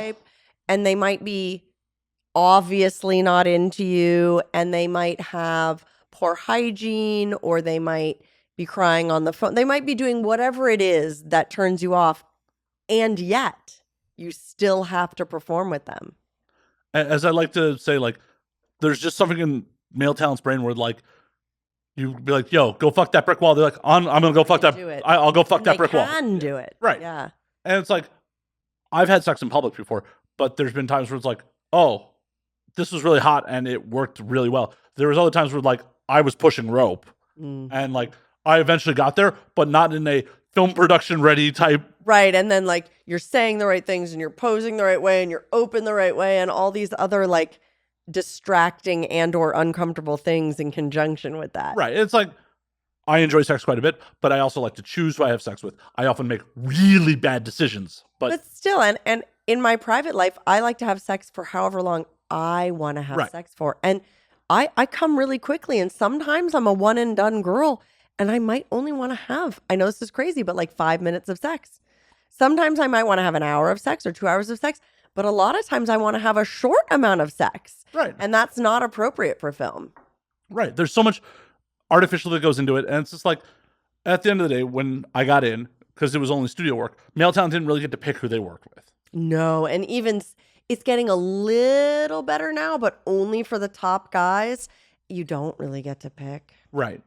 So, like, as I said, I like to pick who I have sex with. I often make really bad choices, but I made those choices. Yeah. So there's so many years of like, this is not what I'm here to do. This is not what I'm into. And on top of it, up until 2018, I had civilian day jobs. Yeah. So like, So it wasn't an option to show your face on film. well, I definitely performed in non-sexuals, like while having those civilian jobs. Still but like, not the same, but yeah. It was also a lot of like, I was working security or a private investigator, a lot of like male-centric Joe jobs where like my bosses thought it was pretty cool. Right. They'd be like, yeah, bro, like that kind of stuff. Yeah, exactly. Oh, cool, man. I But bet there's some nice titties on set. Yeah. Right. It's a whole nother story when it's like, oh, that's it, you actually fucking on film. Right. Yeah. It is a different stigma. Although a friend of mine, just to show you how deep the sex worker stigma is a university professor and was thinking of switching jobs. I'm not even going to say because I'm not trying to dox this person, but was switching jobs, applied to a job at a different university and was far along in the process when they realized they had done some sexual podcasts or podcasts that had sex information in them. Not even like we're doing like bullshitting and talking about cunts, but like, oh, good. I'm glad I didn't ruin their career. no. Had like like good medical information about sex. Whoa, you're saying this isn't good medical information about sex on this show? Well, my ice luge was good medical information, even though I was going to turn her upside down. It was still good. Yeah, and he didn't get the job because of it. So like, even if you're like sex worker adjacent, it can harm your career. 100%. And it's one of those things where like, because it's been 5 years since I've had worked for anyone but myself. It's like, oh, well, I don't have to worry about that anymore. And like, I probably could comfortably perform with someone on OnlyFans, but it's so many years of saying no, just defaultly saying no. Right. That's like, What if you like found like one human that you liked and you like had a joint OnlyFans? Maybe. Would you show your face? I mean, I have very distinct tattoos, so there's no point in not doing it. Yeah, you might as well show your face. Like, I have an NC-17 tattoo on my chest, so. I love that. That's amazing. You should change it to XXX though if you start OnlyFans. No. This is a legitimate film rating. XXX doesn't exist. XXX is just marketing. Wait, what? The Motion Picture Association of America does not rate pornography. So wait, what? Yeah. You just okay. I gotta like take a wait. So what are the real film ratings? I'm grabbing my breasts. I'm so upset. I'm comforting myself with my tits. So X used to be a real rating. It's not. What would X be? X is now NC-17. Okay. What can you see in NC-17? So like the director's cut of Natural Born Killers is NC-17. Okay. Showgirls is NC-17. Okay. So you don't have to be 18 to see it. Correct. Okay. Because technically you only have to be 16 to see a rated R movie. Oh, I don't think I knew that. Okay. They replaced X at some point with NC-17. And NC-17 is the top tier of... like raunchy, violent, of an actually Motion Picture Association of America rated movie. Why don't they rate porn? Because you have to submit it to the Academy to be rated. Really? You can't just be like dick in vagina. This is XXX. I mean, we have branded it ourselves that way. Really? But there is no... There's no XX. What's softcore? Generally rated R. Softcore's... Sorry, I'm screaming into the mic. Softcore's rated R? Or unrated. If it was... technically, all pornography is unrated because none of it's been submitted to a ratings board. We, as marketing, because X was the top tier, started calling it XXX. If X is the best, we should add a few more X's. Exactly. Why don't we have like quad X? We could. Cherie Deville's quad X. X cubed. X cubed. Wow. Oh, wait. Is X so cubed? XXX is just like nebulous. Yeah. In what decade did we start saying we were XXX? Where like on camera, penis. Well, that's a good question. What about two women, though? Still triple X. So if you can, but like in Porky's, I can see full bush. But you're not seeing a vulva. You're not. Okay, so like what's the line? If I was just spread wide open and then I closed my legs right away and continued with my dialogue, what would that movie be? Potentially rated R. R. Basic You could, Instinct. like see up. Basic Instinct. Could you see up? Or you can see Sharon Stone's fucking lips. Yeah. That's just rated R. Because a lot of it is also intent. Mm-hmm. Like, interesting. So if you were masturbating, what would it be? Well, I mean, people masturbate to squiggly lines at points, so that's not a good gauge. No, I mean, like, if I was masturbating on film, would it be... How graphic is it? Because... That's true. I've seen people masturbating on Netflix. Right. Through their panties. I was watching... I have like a makeup show, like a boring... I shouldn't say boring, but like an easy-to-watch show where you can miss most of it and it's fine while I put on my makeup. And I was watching... it's either like Sex Life or Sex Something. And it's just like softcore porn. The whole Netflix show is softcore porn. And you don't see any dicks, but you see her masturbating under her panties. And it looks like she's actually touching herself. It's hot. I'm trying to see what American Pie was rated, because Jason Biggs definitely... And what about like floppy wieners, like Game of Thrones, like floppy wieners? But that's television. That's not movies. Those aren't rated the same way. Could you fuck on a television show and have it be fine? Well, but who's going to air it? They air softcore. Yeah, but that's... Titties are okay. Asses are okay. Right. Floppy wieners, I guess, are okay. Have you seen Euphoria? Yeah. There's definitely erect penises in Euphoria. There's an erect penis in Euphoria? Mm-hmm. I need to watch more episodes. Now, here's a disturbing question. Isn't Euphoria about, like, high school? Yeah. Whose erect penis is in it? One of the characters' fathers. Okay, fine. They're not with a young person, are they? Unfortunately, they are. What the fuck is that? Unknowingly. So, spoilers for season 1. If no one's watched season 1 of Euphoria, there's a point where one of the trans characters is... Oh, wait, I did see that. I didn't realize that there was an erect penis. It's not quite blurred, but it was definitely there. It was interesting. So that person had to get an erection. Or they put a prosthetic on. Okay, a prosthetic. How old was the actress? Hunter is, I believe, 18 or 19. Okay, at least she's overage. Because, like, that's disturbing if the person was actually young, even if it was a prosthetic. Like, ugh. Well, and there's no guarantee that they're actually in the same room for the scene, though it's on camera. Okay, that's also true. I'm just feeling disturbed. Hunter Schafer is 24. Oh, thank God. Okay. Now, she was probably, 22 or 21. But still, like, mostly adult. Not a child. Yeah. Not like a high school child. Yeah. Right. Jesus. But there's no guarantee that these people were actually in the same room. Like, good. I'm just wondering. There's so much more editing that goes into mainstream. So many good laws in adult, like really obvious ones, like you can't be under 18. And then you see these fantasies portrayed on television. Like, okay, granted, it sounds like the actors and actresses and non-binary people are over 18, but they're playing children. Yeah. And then we're watching them in sexual situations. That just seems...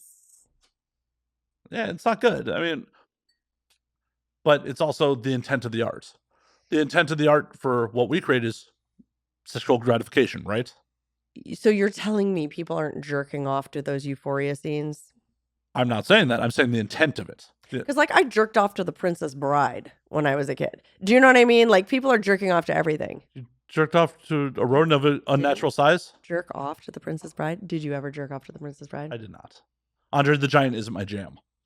Okay, who is the lady? That's Robin Penn. Oh, Robin Wright. Then Robin Wright Penn, technically. Yeah, mostly her, but specifically, like she's gorgeous. And then, like, I don't know if I was her or if I was the Wesley character or if I was, like, both. But, like, there was, like, a rescuing theme that really spoke to me in that. So it was definitely masturbation fodder.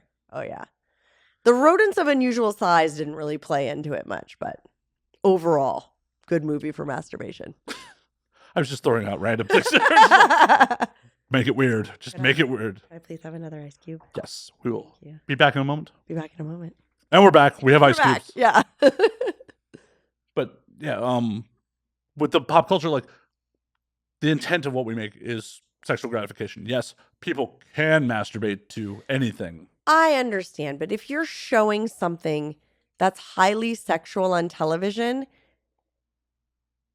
what else is it? But it's not the whole thing. It's part of the story. Okay, well, you could say that sex is part of the story in our features. I'm just doing this as the devil's advocate. Of course. But all in all, the features lead to sex. Mm-hmm. Where in something like Euphoria, that sexual situation was a traumatic event, really. Yes. And that is... Which is what I love masturbating to. Good on you. But that was there for character development and character background. Yes. But there was other sex in that show and other shows that portray people who are supposed to be of a disturbing age, and all the way to softcore, not just implying that these people are having a relationship, but showing grinding and breasts and buttocks I know. of people who are of age, but who are supposed to not be of age. Like, how is that okay? It skirts a line. It definitely skirts a line. I'm gonna And again, I'm gonna creepily say that Sydney Sweeney has really great press. Sure. Like, I'm just saying, like, it's interesting how appalled people are when I do a scene as a teacher with a student, right? Where there are implications. Okay. But are they being outraged just to be outraged, or are they actually outraged? I don't know. People are outraged enough to attempt to pass legislation to stop us. Right, but also, are they trying to pass legislation to stop us because their community, there's societal norms say this is the right thing to do, even though they're in private consuming the shit? That is such an interesting... Who in private isn't? Red states are number one for consumption. Oh, I know. And I love, hate the tube sites all you want. But one of my favorite things every year is when Pornhub comes out with all of their like analytics statements, but the fun ones, the ones meant for the public, you know what I mean? And they show like what keywords were searched most in what states. And like the more conservative the state or city, the more fucking outrageous the keyword is. And that just shows like it doesn't work. The more you try and push it away from people, the fucking freakier they get. And I am so here. Like the best swingers clubs I've ever been to were in the South. You know what I mean? In the more conservative areas. Some of the best strip clubs in the country are in the South. I make the most money in random places. Like I'll go to Vegas and New York and you make good money and the clientele's all like poshly dressed and all this stuff and you're fine. But like if a bunch of bitches don't have all their teeth, I know I'm going to come home with a fucking fortune. And I don't care if it's all what you might say like working class or whatever. Like people are spending money in those places. Their money spends the same. Yeah. I prefer going to the more dive bar-esque places, not just because I make more money, because people aren't as like trying to like play. Like, I'm just here with my boys. I'm barely even watching the dancer. Like, why are you here then? Do you know what I mean? Like, all the pretense is gone. They're just joyfully watching you. And like, I want to be joyfully watched. I'm performing for you. I'm loving it. I'm having the time of my life. And if you're half ignoring me because you think it's cool, stop right now. See, I have a theory that sex work is really a holdup for the middle class. The lower income, lower class, quote, lower class people are working too hard to actually give a fuck about what sex workers are doing with their lives. They want the release. They need the release.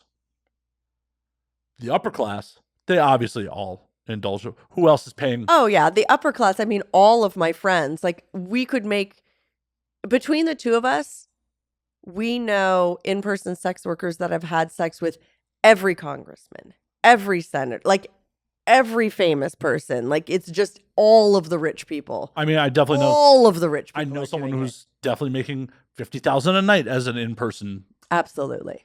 So like they don't care. Mm-hmm. It is the middle class Yeah. who has enough time on their hands to try to fucking do something in the world, however misguided it is, that has been led to believe that this is a problem.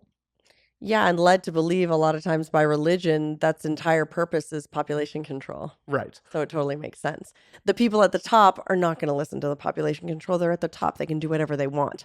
The people in the middle are beholden to the population control because they're trying so hard. And like you said, the people that are the least fortunate have their own fucking problems to deal with. Right. And the people at the top, to try to placate and stay on top and manipulate the people in the middle. Manipulate. It's the manipulation. Right. Yes. Manipulate the people in the middle, do things to try to placate them. Well, they have to. Right. I mean, if 90% of the people had an uprising, the rich wouldn't be allowed to be rich anymore. They have to do something to keep their status and position, which is control. Right. So why not lean into what these people may not even fucking believe in a lot of cases, but their neighbors. It's like showing good face. Exactly. Yeah. Oh, yeah, we shouldn't do that. Oh, save those poor whores from themselves. Well, like, I grew up lower middle class, and one of the things that like stuck with me that my father said to me at one point when I was younger is like, "Oh, watching porn isn't wrong, but masturbating to it is." Interesting. Why do you think you felt that way? I have no fucking idea. Like, it's like, how can you watch it without masturbating? For the lighting and the art, I don't fucking know. No, but I mean, like, what do you do with your hard dick? I don't know. Like, and then if you didn't want a hard dick, like maybe you shouldn't watch it because that sounds like torture. Right. I don't know. I don't understand. Like, as an adult, interesting message. Yeah, it's just like, I think it expressed as like, oh, well, you're a pervert if you masturbate to it. It's okay to watch it. And what's a pervert? What does that mean? Right, but like, what does that mean about you? I don't know. Do you know what I mean? And this is a man who like, in his youth was like a door-to-door Cutco knife salesman, and apparently at points in his life traded Cutco knives for sexual favors. So fuck yeah. Like, ooh, that'd be nice if you get a whole set of nice knives for a blowjob or something. Yeah, I would definitely do that. If I was like he's dead, I'm sorry, or lower class housewife and like I could not afford good knives, I would definitely. I get a vacuum, I get a Cutco knife. Like, you're coming to my door with some appliance that I need to make my life easier, and I can give you like a 10-minute blow. Yes. Apparently, all day long. Apparently, in the late 60s, early 70s, everyone won in that situation. Yeah, but that sounds good. It's like it's. I think it was one of those things that I don't think he actually believed that shit. I think it was just something you think you should tell your son. Right. Isn't that sad that you can't even have like a heartful, honest conversation because society is like, oh, can't tell your kids that, then you're a bad dad. Right. You know? But that's middle class. Like, that was. Yeah. So like, and it took me being in the industry and being around actual sex workers to like really have my eyes open to like the lower and upper class part, not giving a fuck. Because being raised middle class, like, oh no, well, I thought everyone thought that like. Well, it's a lot of stuff because I was raised middle class as well. And it's an interesting culture of so much value being placed on your work ethic that only goes to other people's products. Yep. And the insane amount of hard work, passion, tears, years of your life that you'll give to other people's projects. But if the middle class didn't have that as a core value, everyone would be fucked. Well, and the thing about it is we are kind of transitioning to everyone being fucked. I have noticed that. I feel like Gen Z is not playing ball with that ideology. But like I absorbed it like a sponge. Like I absorbed it. I felt it. I was a good worker bee for years. I was 32 when I first started my independent business as a pornographer. You know, I was somebody else's bitch for that whole time. I walked the path. I got my doctorate. I worked for someone else. I did all that stuff. And I did it with every ounce of myself until I opened my eyes and I'm like, I can fucking work for I can do whatever I want. Like, this is what the fuck are you doing? Oh, what the fuck are you doing? I'm right there with you. I was 37 before I stopped working for other people. Yeah. Like I had started multiple failed businesses, and part of some of them just failed because of bad management on my part. Failures are not failures, though. No, Failures they're are definitely learning experiences. But I think some of them may have been more successful if I had put more skin in the game. Like, it was like, even doing this for the first, 8 years? Fucking 7-8 years of this? Putting skin in the game is scary, though. It is. It is. I've done it multiple times, but it like takes a little part of your gut. Yeah, it literally what really took me putting into working for myself full time was getting fired from my last PI gig, and I'm just like, I don't really want to do this anymore. But the world tells you can't. The world tells you should work for other people, but like, I want to be the other people. Fuck that. Right. Fuck what you guys are telling me. Like, I'm just as smart and capable and hardworking and passionate as everybody else. I don't need to be a worker bee. Well, in all reality, in some situations, I'm smarter than that. Well, I wasn't going to guess. You obviously have a very high IQ, but even people with a regular IQ don't have to be like strapped down to that mentality. We're all wonderful, beautiful humans with unique ideas. The problem is society does need those people. It does need some of those people, right? And that's the problem. Isn't that sad? It is, but that like religion and all of those other things that keep people down are kind of necessary so that like stuff happens without people getting totally depressed. Well, just look at during the pandemic. Like, you have to believe there's an afterlife. Otherwise, if you truly knew there was no afterlife, you would have to live your life every day the way you wanted it to. And not everyone can live their life every day they want it to. So without that goal, you'd have too many completely disenfranchised people. Could you imagine getting up and going to fucking, no shade to the Ralph's employees, but could you imagine getting up? It's hard work. That's what it is. Getting up every day and dealing with the entitled cunts in LA for, especially during the pandemic, where it's like, this could be killing wage. For that wage could be killing me. Die, and you're being yelled at by people who are being stressed out for reasons that like aren't even as stressful as your life, and you can't even talk back to them. Those are the heroes. Right. Any service worker during the pandemic are my motherfucking heroes. You kept me alive with food, with services, with everything, and you got fucking shit on, which is so unfair. Right. But if everyone said, fuck it, I'm going to pursue my dreams. A lot of people did. A lot of people aren't returning to the workforce. A lot of people are saying, fuck it. And the people that do have jobs for other people are saying, you know what? I'm going to do my job, but I'm not going to give you my life anymore. Right. For the gold watch after 50 years. I'm not going to give every ounce of my intelligence and my service and my body to your brand anymore. Yeah. So what happens to society as that goes on? And then you add in with the Gen Z and like. Well, what happens to society is really different questions around the world, because the United States. American society. Okay. So the United States is actually in my opinion, sort of a privileged position. We've been able to survive, unlike, because we went through the Industrial Revolution, we went through having factories, we did all those things. And now I think not everybody, but there's a large group of people who can kind of work in a way like we do globally. Like your podcast goes out globally, my porn goes out globally, right? So we, as a society, have built ourselves up to a place where a lot of our citizens can work in those higher level jobs. But just because the culture of the world is changing here, a lot of other countries are where we were 10, 20, 30, 40, 80 years ago, which just makes me think of like how pretentious it is that, of course, I care about the environment and I think it's terrible that we're ruining it. But you do see that the United States is trying to make other nations that are going through the high polluting industrial revolution that we had the privilege of going through. They're saying, well, you can't do that because it's going to, and it is going to ruin the world.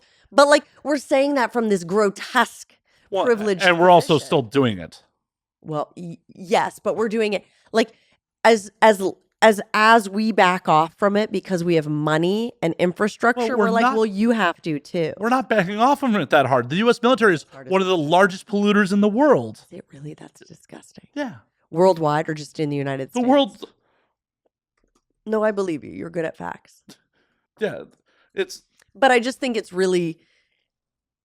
like such a Karen move to be like, well, I built this treehouse and now nobody else can come in. But on the flip side of that, at the time of the Industrial Revolution, we didn't know the environmental impacts. Yes, it's very valid. And we are going to destroy the world. But what would happen right now if the countries that are barely making it have to do it in a perfect environmental way? Like, let's just be realistic for a second. U.S. consumer goods would go up in cost. Well, that's fine. I'm fine with that. But like, Well, the I think problem it is would also destroy their countries. maybe. I mean, maybe, I don't know. Obviously, this is not sucking dick is my area of expertise. I mean, if you want to talk about sucking dick, I'm going to talk with authority. However, when I talk about the thing about it is, like, a lot of these goods are created for us and other Western countries. Ooh, you know what? That's a really good point. So Yeah, so fuck us, right? Right. Yeah, so why? So in a way, we're creating that pollution. right, we just offshored that shit. We offshored our pollution. Gross. Right, and the thing about It it is is, our fault. We're gross. We knew that, though. we did. We knew that. I mean, but we knew that about other reasons. And whilst being gross, we're trying to tell them not to be gross. Yeah. Shame on us. Yeah.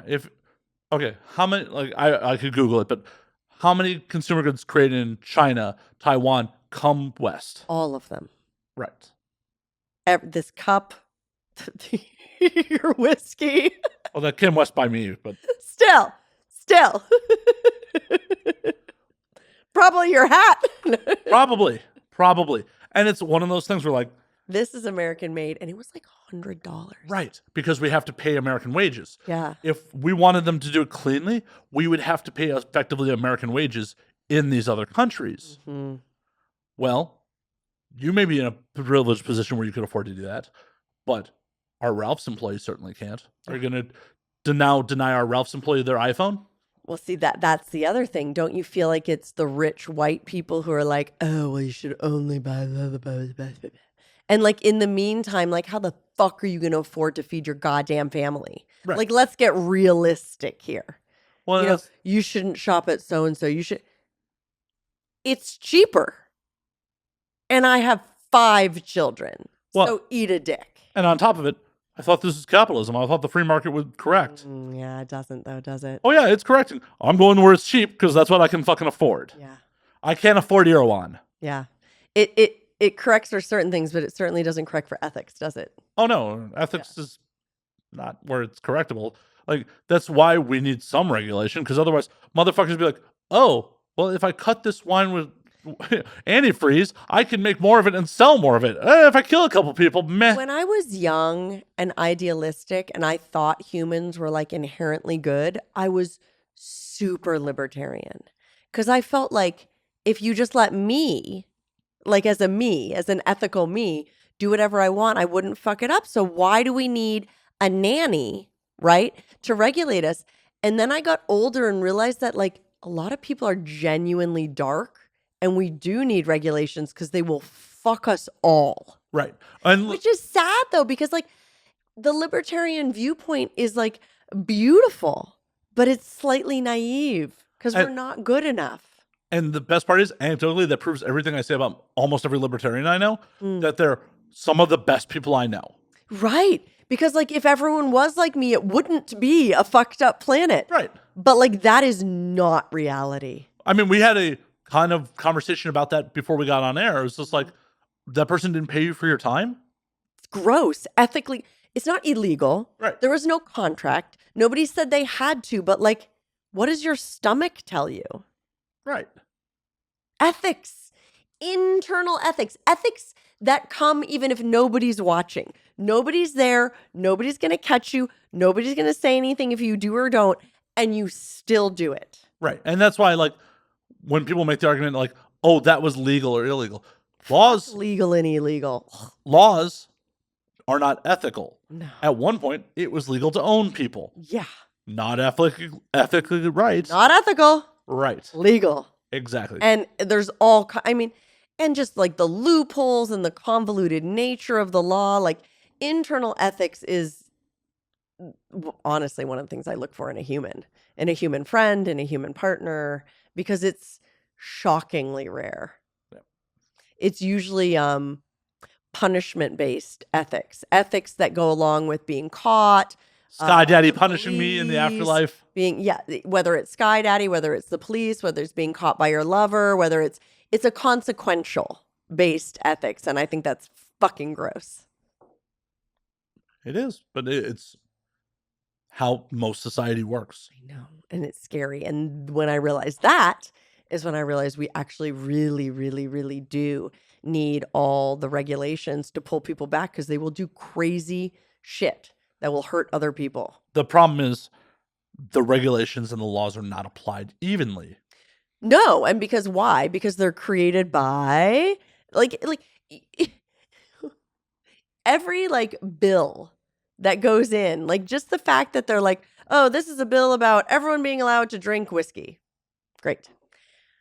On page 500 of that bill, it also allowed all people to wear, do you know what I mean? Like it has like irrelevant shit, and then like if you don't sign it, it starts over. So there's all this pressure, and like it's just full chaos. And a lot of it is just voting on party lines, no matter what. Well, especially now. Not through my whole life. I mean, there was always some of that, but there was people who would cross over back and forth, but things have never been so clearly and definitively divided. Like I had so many friends from a variety of political parties before, and I find myself skewing more away from that than I ever have in my life, which is not me. Like normally, like I love hearing viewpoints. I love hearing people on the other side. It won't be my basis of friendship, but the parties have gotten dark, both, in their own ways. It's bad. It's just, and it's such blind tribalism. Like Tribalism it's people are just like on both sides. Yeah, like are you with us? Are you with them? It's like, well, I actually would like to hear what you have to say about I'd the like topic to at hear hand. both, and I'm a moderate individual, and like, but that's a dirty word too. It's a very dirty word, and back in my early 20s, I could say, well, I'm socially liberal, but I'm economically conservative. But like, I don't even think that that's a part. And then for a while in like my mid 20s, I'm like, well, I'm libertarian. I'm neither. And now I'm like, fucking shit. Everyone's crazy. Like, now I'm at the point where no matter how much it hurts my pocket, the social shit for me, everyone's different, but the social shit for me is so overwhelming that I have to turn my back on some of the banal tax things and like money things that I would have been passionate about earlier, because the social injustice is so grotesque that it's not palatable to me. Well, and some of that stuff that people get really upset about, like universal healthcare and shit like that, it's like, well, your lot in life's not guaranteed. Why would you not want a safety net? Yeah. Like, okay, yes, I'm going to have to pay a lot more in fucking taxes for this to happen. Especially if you're a fucking breeder. Your kid may not have the job that you have that it gives you good insurance. Don't you want your kid to be taken care of? And it's just cruel.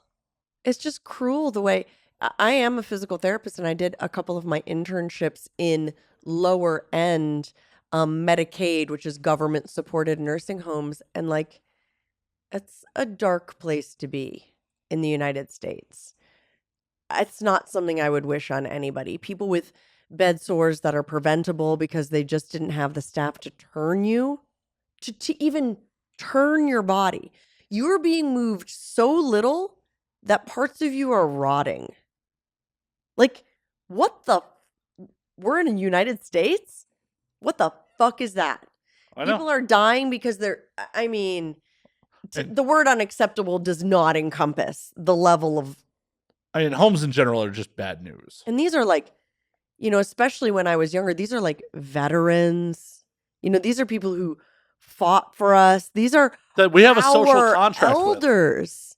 These are the people that paved the way for us. And we had a social contract with them that says, hey, if you go and potentially lay your life down on the line and definitely suffer some fucking trauma for this country, horrible trauma, we're going to take care of you. And we did not. And we continue not to. Yeah. And like, I've seen it first fucking hand, and it's, yeah, that was one of the internships I cried a lot. I can imagine. Cried a lot. And Like, I just couldn't stand seeing. I think after a time, a lot of the staff dehumanizes the people that stay there, because if you didn't, you would die now, on the inside. does that happen with other medical professionals in just normal medicine too? Yeah, you have to dehumanize a little bit. Like say you're a surgeon, you can't get wrapped up in the drama because you have to focus on your job, and that's sort of an okay amount of dissociation, but like there has to be a balance. You know what I mean? To where if you're seeing like massive human rights violations, you just can't continuously be okay with it. You know what I mean? And even The slight ones are okay. no, nothing's okay. But like that was one of my problems as a physical therapist. Like I would just spend so much of my time, especially when I was doing home health, on the phone fighting and crying and screaming at insurance companies to get the basic necessities for my patients. And I'm like sex work is so much more mentally healthy than like the trauma I would go through trying to care for people who didn't have money. You know what I mean? Trying to fight for people who didn't have money was massively emotionally distressing. Never mind the physical toll it was taking on my body doing that job. Like, this is a easier job with more autonomy, with less human rights violations than any part of the medical field I've ever been associated with. And what's fucked is, as more and more good people like you decide to get the fuck out because of the toll, there are going to be less people to actually fucking stand up for those people. Actually think about stuff like that, and it still makes me feel guilty to this day. I mean, unfortunately, because it was a very selfish choice to be a pornographer.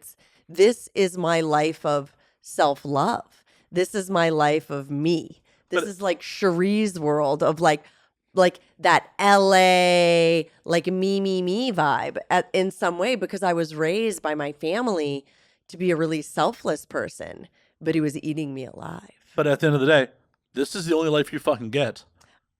I know, but I hear both sides of it, because like my family would say a life well lived is a life serving others, right? And that's some middle class indoctrination right there. No, I clearly know that it is. But I still fight with it, because sometimes those voices that go so deep inside you as a child become internal, and it's hard for you to even logically like get past them, right? Well, yeah, and I'm working toward it. Like I am actively doing what I want to do. But fuck, you know what I mean? And especially as a child, the voice of your parents and your family is essentially the voice of God. Yeah. That is how you should be. You should be selfless, and you should dedicate your profession to helping humankind above yourself. Yeah. And I understand people love wanking to my material, but that's a different thing. You know what I mean? For sure. Yeah. But also, at the age we're at now, we're like, oh yeah, I'm getting old. I'm halfway done. I'm more than halfway done. But not even just being halfway done. How old were your parents when they had you? 30.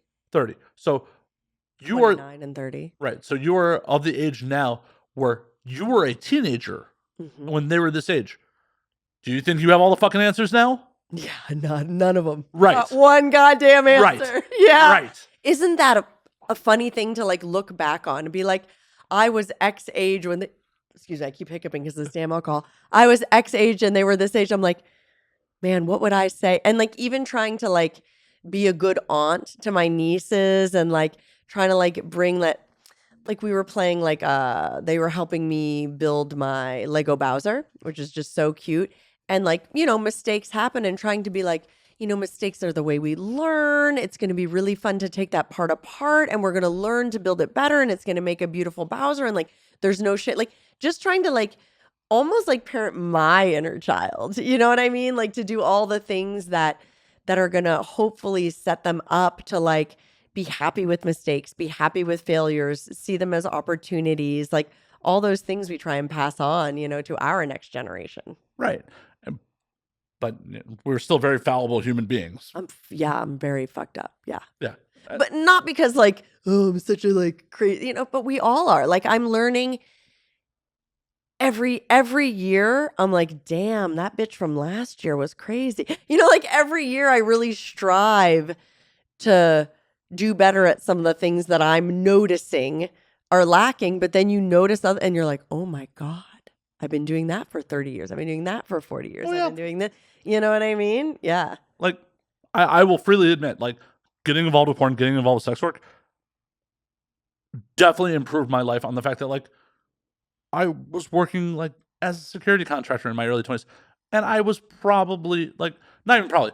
I was definitely a misogynist piece of shit at times, like because that was the environment of my peers. That was the culture. Right. Like you and I are a similar age, and I was fully and still am partially indoctrinated to that male-driven misogynistic culture and where my value stands in that.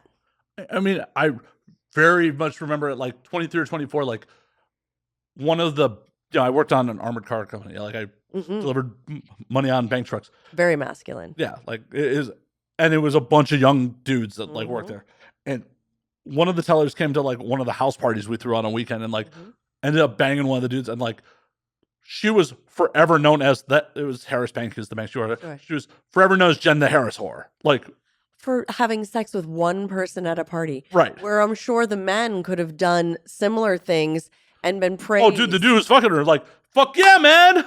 Exactly. And not that that culture is completely gone, but we grew up when that was the only Right. And culture. And this is one of those things where like I don't know if I wasn't exposed to sex work, wasn't exposed to pornography, that sex workers were my peers and all this shit. If I ever would have outgrown that shit, I don't know. Well, if everyone around you is giving you the same messages, it's much harder to change, right? I think being in Los Angeles has made it easier for me to open my mind to different kinds of people. Being a sex worker I mean, as a physical therapist, I knew my patients, but that was people were at a distance, right? A professional distance. And then all your colleagues are kind of the same. They might have multiple ethnicities. Oh my God, I'm drunk. But everyone comes from a similar background in that they got really good grades in high school. They got really good grades in college. They went on to get their doctorate degrees. Like it takes a really certain personality to do those things. So you're not really knowing a diverse amount of people in a way.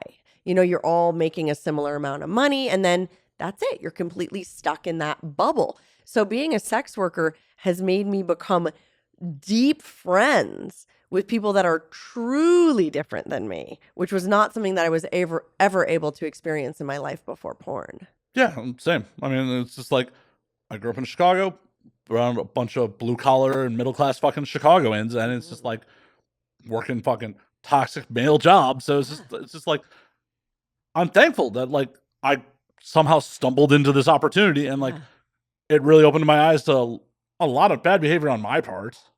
Oh, same. I mean, every year I'm appalled by the behavior I've presented in previous years. But I think as long as you're open-minded and willing to change and willing to reflect back on yourself, like that's all we can hope for, which is one of the things that I kind of hate about the cancel culture is you can take something someone did 5, 10, 15 years ago and cancel them currently for it. Like I'm growing and changing and becoming better every year. And I hope those people are too. And are we not allowed to make any mistakes or grow from any mistakes? That's part of the problem with modern culture is the lack of nuance.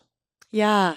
Because it's like, okay, yes, we should definitely cancel Harvey Weinstein. He was an unrepentant monster. Yes. What he did 20 years ago was the shit he was doing to the day he went to fucking jail. Right. Allegedly.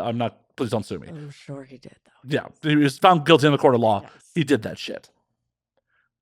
He was an unrepentant monster.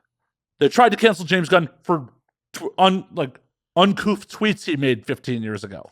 Right. There's a difference, especially when you and I both remember when it was cool, like actually cool to say the least societally acceptable thing you could say, to say the most offensive thing. Like we were trying to say things that we did not even mean in our hearts in any way, shape, or form for pure shock value. That was the 90s baby culture. Oh, you don't listen to this show very often, do you? But you know what I mean? Like the whole point was to be irreverent. The whole point was to piss off our parents. The whole point was to do it and to do it for doing its sake. You didn't have to mean it. You just had to piss off the old people.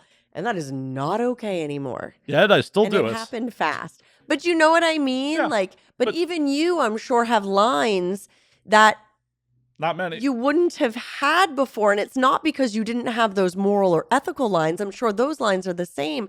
But the way you presented humor has had to change with society. It definitely has. Well, it's just stuff like things like, throwing a slur and stuff or something like that, like about someone's sexuality or some shit like that. It's like, why? At this point, like that was the norm to like, call someone a fag or some shit like that. It's just like, right. Like I am a pansexual woman, but if I were back in the day to be like, oh, that you're gay or you're a fag, like it wasn't a sexual orientation slur because I was eating a lot of pussy. Do you know what I mean? It was just a dumb ass word we use that now we do not use to indicate that is silly or that is something that I don't like. And I hear that it has bad connotations because of the group of people that it's on, but you're right. There's no room for nuance or culture or what decade it was set in and what the cultural norm was at that time, even if it was bad and incorrect. Yeah. You know? It's one of those things where like, oh, I've learned better. That word doesn't serve anybody. Right. And you can think about why it doesn't and the cultural implications of why it shouldn't and why it shouldn't have been said then and why it shouldn't be said now. But you still should recognize that for better or worse, at one time it was the norm. So saying it now might be inappropriate, but the same you saying it then might not have been inappropriate, and no one has room for that nuance anymore. No, and unfortunately, the double-edged sword of the internet is it has made it so everyone has a voice. But in all reality, not everyone should have a voice. No. There should be like an IQ test to whether you can have a voice. Yeah, but that's a slippery slope too. Because, is it really? Well, think about it. Who's the one who sets that bar? Yeah. Like, does everyone have to be as smart as a fifth grader, a seventh grader? Right. Or does it like some NASA scientist like, unless you're as smart as me, motherfucker, you can't say anything. You can't say anything. I'm the elite, and then it leads for more oppression. Like, yeah, it does. Yeah, and then like, what is an IQ test? Right. Do you know what I mean? Like, what skills are you vetting with an IQ test? Like, oh, tell me the story of Jesus. Fuck. Yeah. Yeah, if that was your IQ test, you might fail. Yeah. Yeah. It's like, fuck. Oh. No, there was a stone. He was dead. He was alive. But, fish. He liked washing feet. Yeah. He has a Tarantino level foot fetish. Yeah, he likes whores. I like that. Yeah, right. His followers don't for some reason. Well, now. Not then. I think then everyone was chill. Yeah. I mean, they were definitely having 13-man gangbangs. I hope so. I hope that Last Supper was just an all-man, all-profit gangbang. Hot. Who else rolls around with 12 dudes if you're not playing music? I hope you are. For your sake. Yeah. That's really why they crucified him. They're just like, yeah, we can't. Oh my God. Can't be having these orgies. Too many orgies. Too many orgies. Jesus had too many orgies. He had too many orgies in Roman times.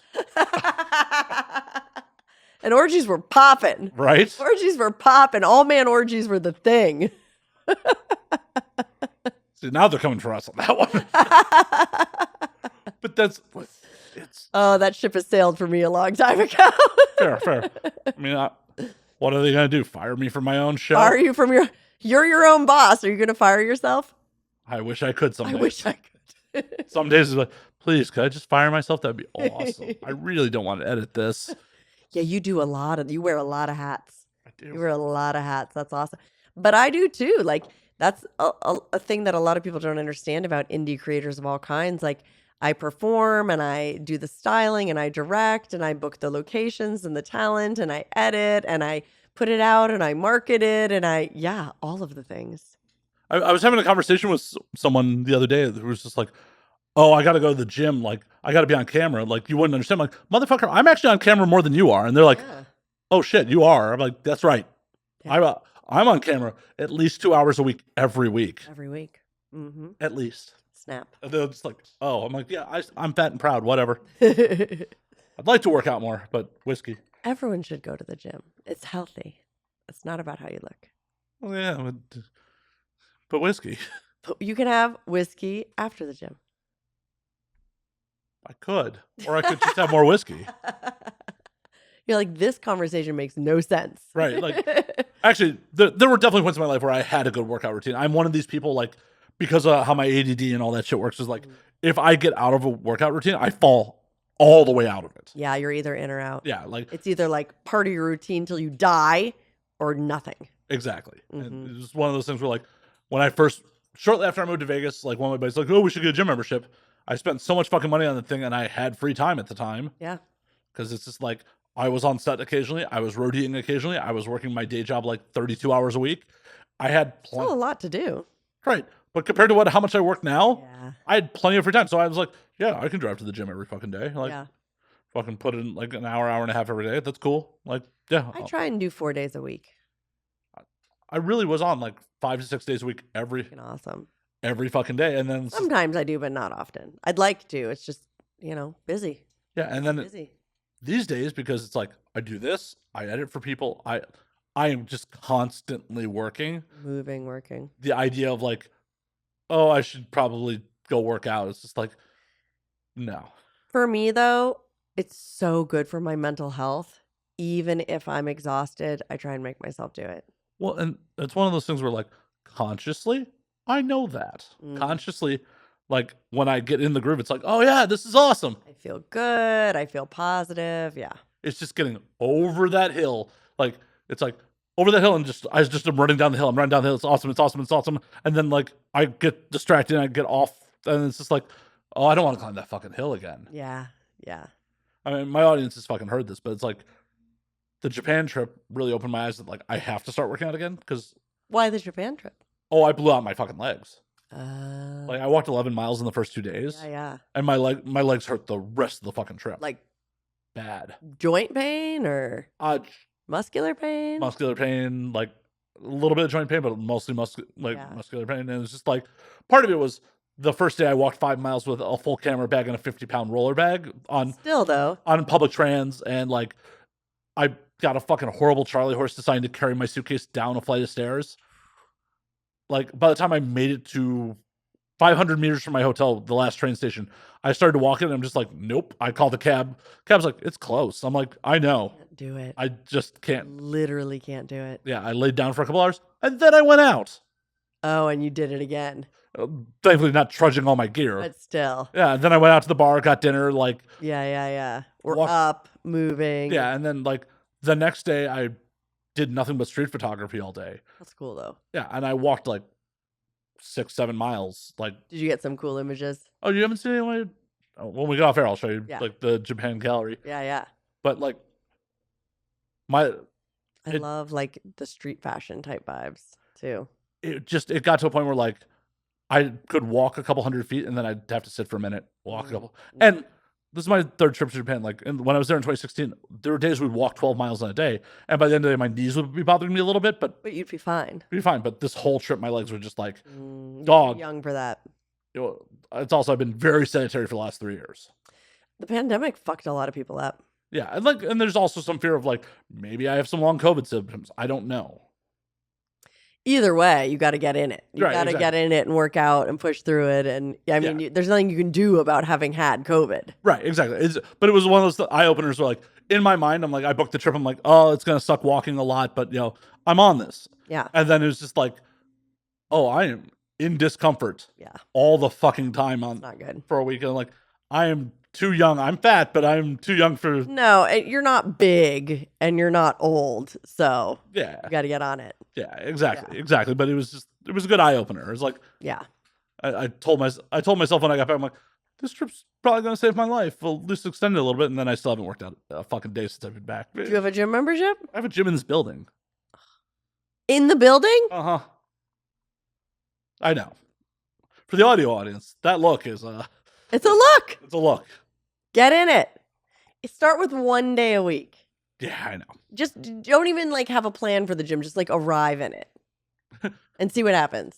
Hello. Yeah, that's it. Just go to the gym and step inside.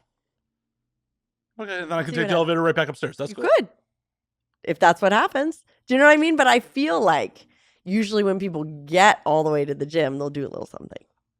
Well, and I think that's actually having the gym in the building is part of the problem. Because it's just like, oh, I can just go downstairs whenever I want and go use it. And then I just don't. Where it's like, when I was in Vegas, I'd like have to drive to the gym and then Like, oh, I drove here and like I spent the time to get here. And what actually fucked up my workout routine when I first moved to LA, because I was still in a pretty good workout routine when I first moved to LA, was my gym, even with validation, had like absorbent parking fees. Oh. So it was just like, to work out 5 days a week, I'd be spending in parking more than what my monthly membership was. That's stupid. I agree. But unfortunately, the gym was also 2 miles away from my apartment. So it's like, There should be a free parking. I agree. You already paid the gym. I agree. Hollywood, yo. That's stupid. I agree. And it's like, it's 2 miles away. So it's just too much time out of my day to walk there, work out, walk back. Yeah. And like, I mean, people that aren't here in LA, it's not really a walkable city. It's not really like, and I don't mean like people, it's just not like there's cars and there's roads. It's not like a safe running, like you couldn't just like happily jog 2 miles to the gym. You'd probably get hit by a car. Well, and it's just the amount of time out of my day to like cover the 2 miles each way, even if I'm even at a brisk walk, that's 30, 40 minutes each way, plus an hour workout. Like that's 3 hours out of my day. And like, I work a lot. So it's just, and just the economics of it, it was just like, am I going to spend a couple $100 a month working out? But now, Right. And now, you like, have a it's gym in your building. part of the reason I moved into this place, like, oh, I got a gym, I'll start working out again. And then I've used Is it a decent gym? Not really. I mean, it's like 2 ellipticals, 2 treadmills, some free weights. Still, you can It's get there. something done. Yeah, exactly. I'm sure my audience is enthralled after 2 hours of like, Matt's workout routine. Actually, Cherie, I'm going to call Les. Call this motherfucker because we have been going almost 2.5 hours. Oh my God, really? Uh-huh. Jesus. Uh-huh. Cheers. Cheers. And we hung out for like an hour and a half before we I got know, on air. cheers. So Yeah. it's been like a long hang. This is what happens when you have friends on your podcast. Exactly. But before we get you out of here, Yeah, I have to wake up at 6 a.m. tomorrow. oof. Yeah. I probably shouldn't tell you what time it is. Midnight? Not quite. Oh my God.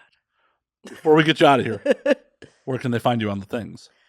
Just go Google Cherie Deville. You'll find all kinds of stuff. Cherie Deville XO on Instagram, Cherie Deville on Twitter, Cherie Deville XO on YouTube. Find me.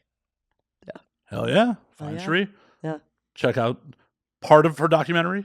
Yeah, it's fine. I mean, check it out. It's humanizing. It's better than any other porn documentary, but yeah. I wrote about it for Rolling Stone. That's a little bit better. I write a lot for the Daily Beast. You can check that out. Yeah. Well, once again, she introduced Jake Edelstein and I, so with a DM slide. I still can't believe you DM slammed. Like, I was fully expecting you to go through proper channels on that. Like, you both write for the Daily Beast. Like, nah, it's so much easier. Oh, no. Well, we do. Everyone just slides into DMs nowadays. I know. And it obviously worked out very well. It was just not what I was expecting. As always, you can find me at Matt_Slayer on Twitter, Matt Slayer on Instagram, Matt F. and Slayer on Facebook, twitch.tv/Matt F. and Slayer. You can find the Patreon with the exclusive content a week early, the uncensored content at patreon.com. All the times I took my tits out. I mean, that does happen around here. It does happen. I'm sure it does. It did not happen tonight, but it does happen around here. And you can find the podcast at And Now We Drink on Twitter, and Now We Drink _ on Instagram. And until next week, drink up, motherfuckers.